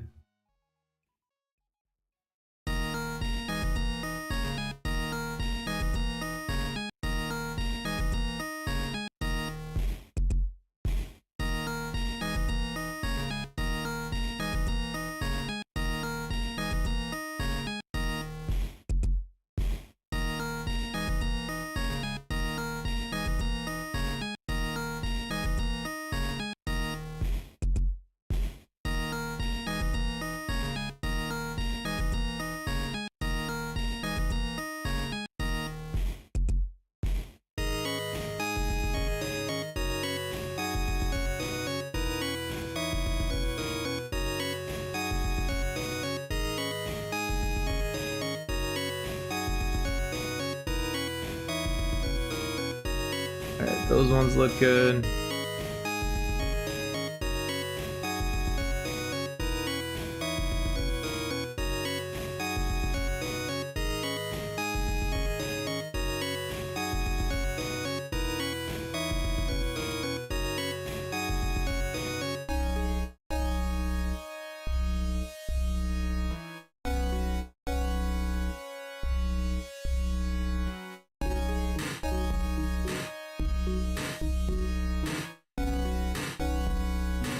It's intense how simple and yet complex all of this is.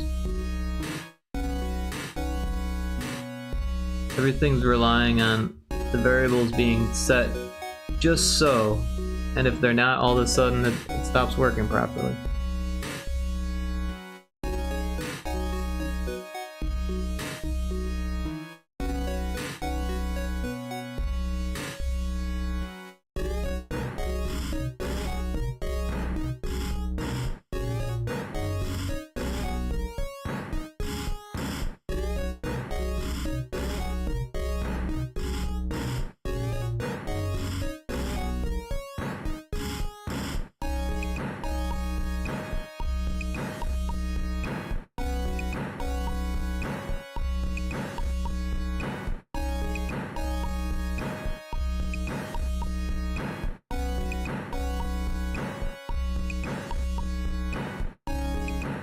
So yeah, all the rest of these look okay so far.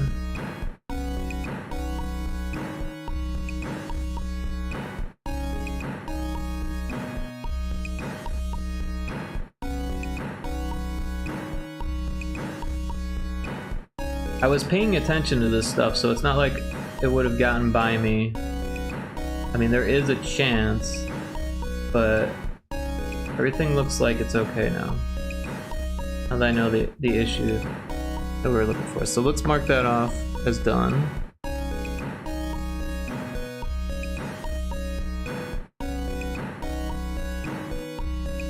Now there's just one more bug left.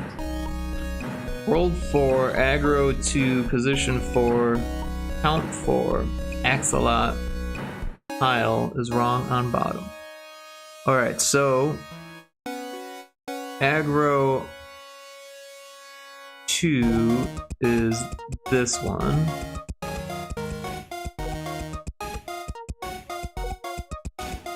So position 2, count 4. Oh, we got a Pokemon chat.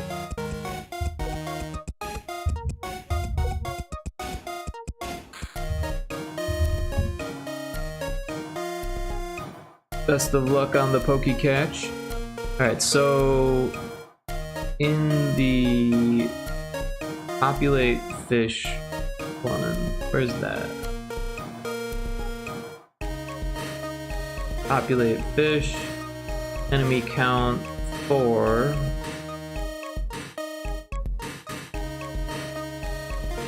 Position 2, I believe.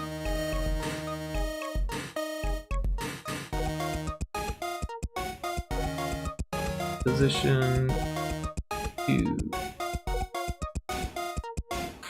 And the fish number for axolot is 27. Here's 27. And it said the bottom. I'm not sure which one is the bottom.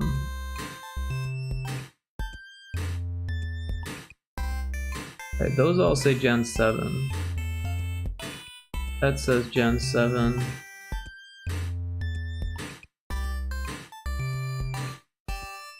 That says Gen 7.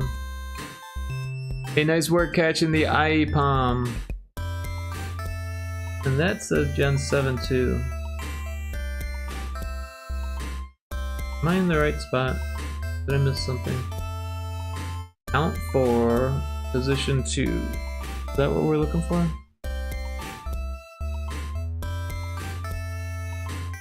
And fish 27.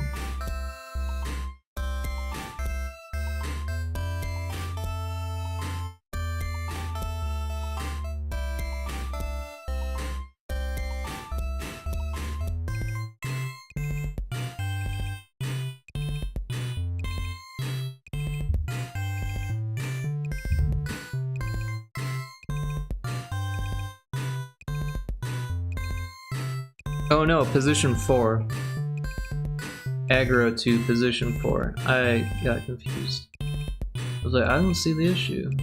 That's why. Alright. So those ones look good. Let's go to the bottom. Gen 7, Gen 7, Gen 7, Gen 7. Those look good too.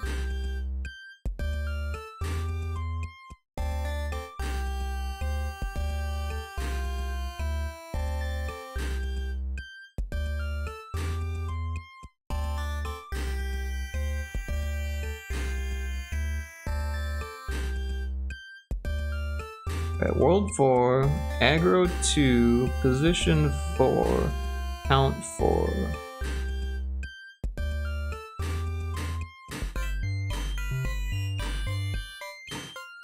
Fish type 27.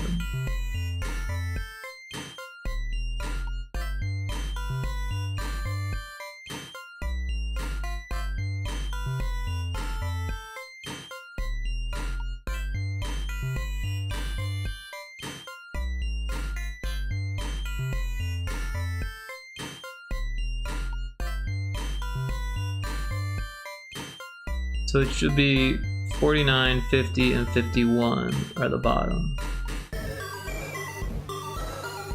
Oh, I see it. See how it says tile map and this one says tile set? If you click on this, you can accidentally click tile map, and that's a different variable. That's not the one we want. We want tile set. And it's confusing because I don't know the difference. But one works and the other doesn't. So that fixes that. Alright. All the bugs are fixed. Until we find more. But yeah, that was exciting. Got a lot done. I think it's time for me to make waffles. It's 3 in the morning. Let's find someone to raid.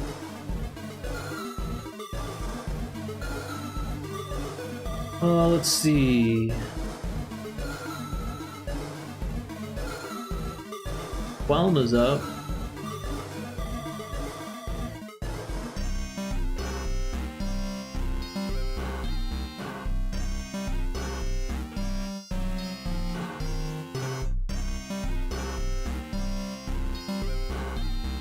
I haven't raided anyone new in a while, but it's also difficult when it's super late, and also I'm tired and hungry, so definitely easier to raid and run on someone that you've raided multiple times before. Alright.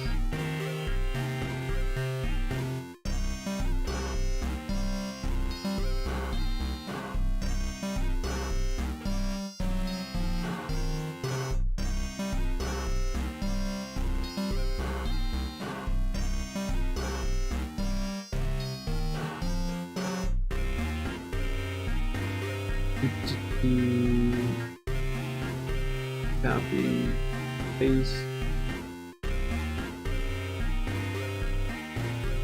Seagoat, welcome in. We're actually just about to finish. Out of bits till payday, but hi, no worries. Don't feel like you need to pay bits to hang out, Seagoat. But welcome in. We're actually about to raid out to Quelm.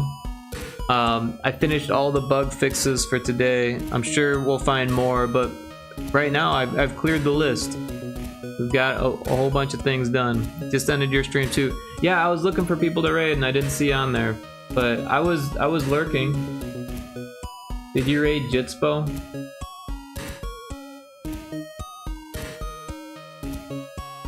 Yup, looks like you raided Jitspo. I think I'm gonna raid Quelm. But thank you so much for dropping in. Always good to chat.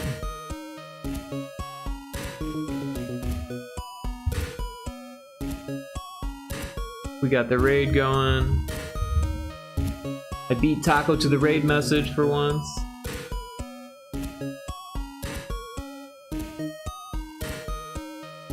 Before we raid out, wanna see what I drew? if you got it quick, the raid counter is counting down. Thanks to the stream, Rick. Absolutely. Thank you for being here, Taco, and thank you for those 3 months of sub. Ooh, looking cool.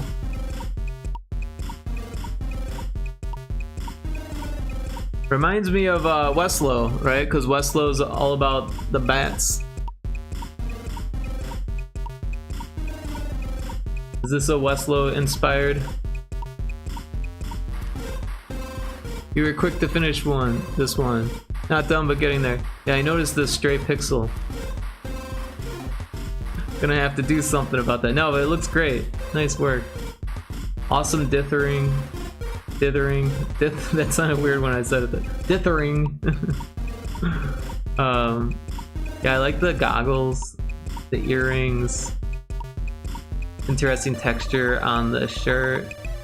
Very cool. But we are gonna raid, so thank you again. Make sure you got your raid message. And did I get my raid message? Get the raid message quick, go! I missed it.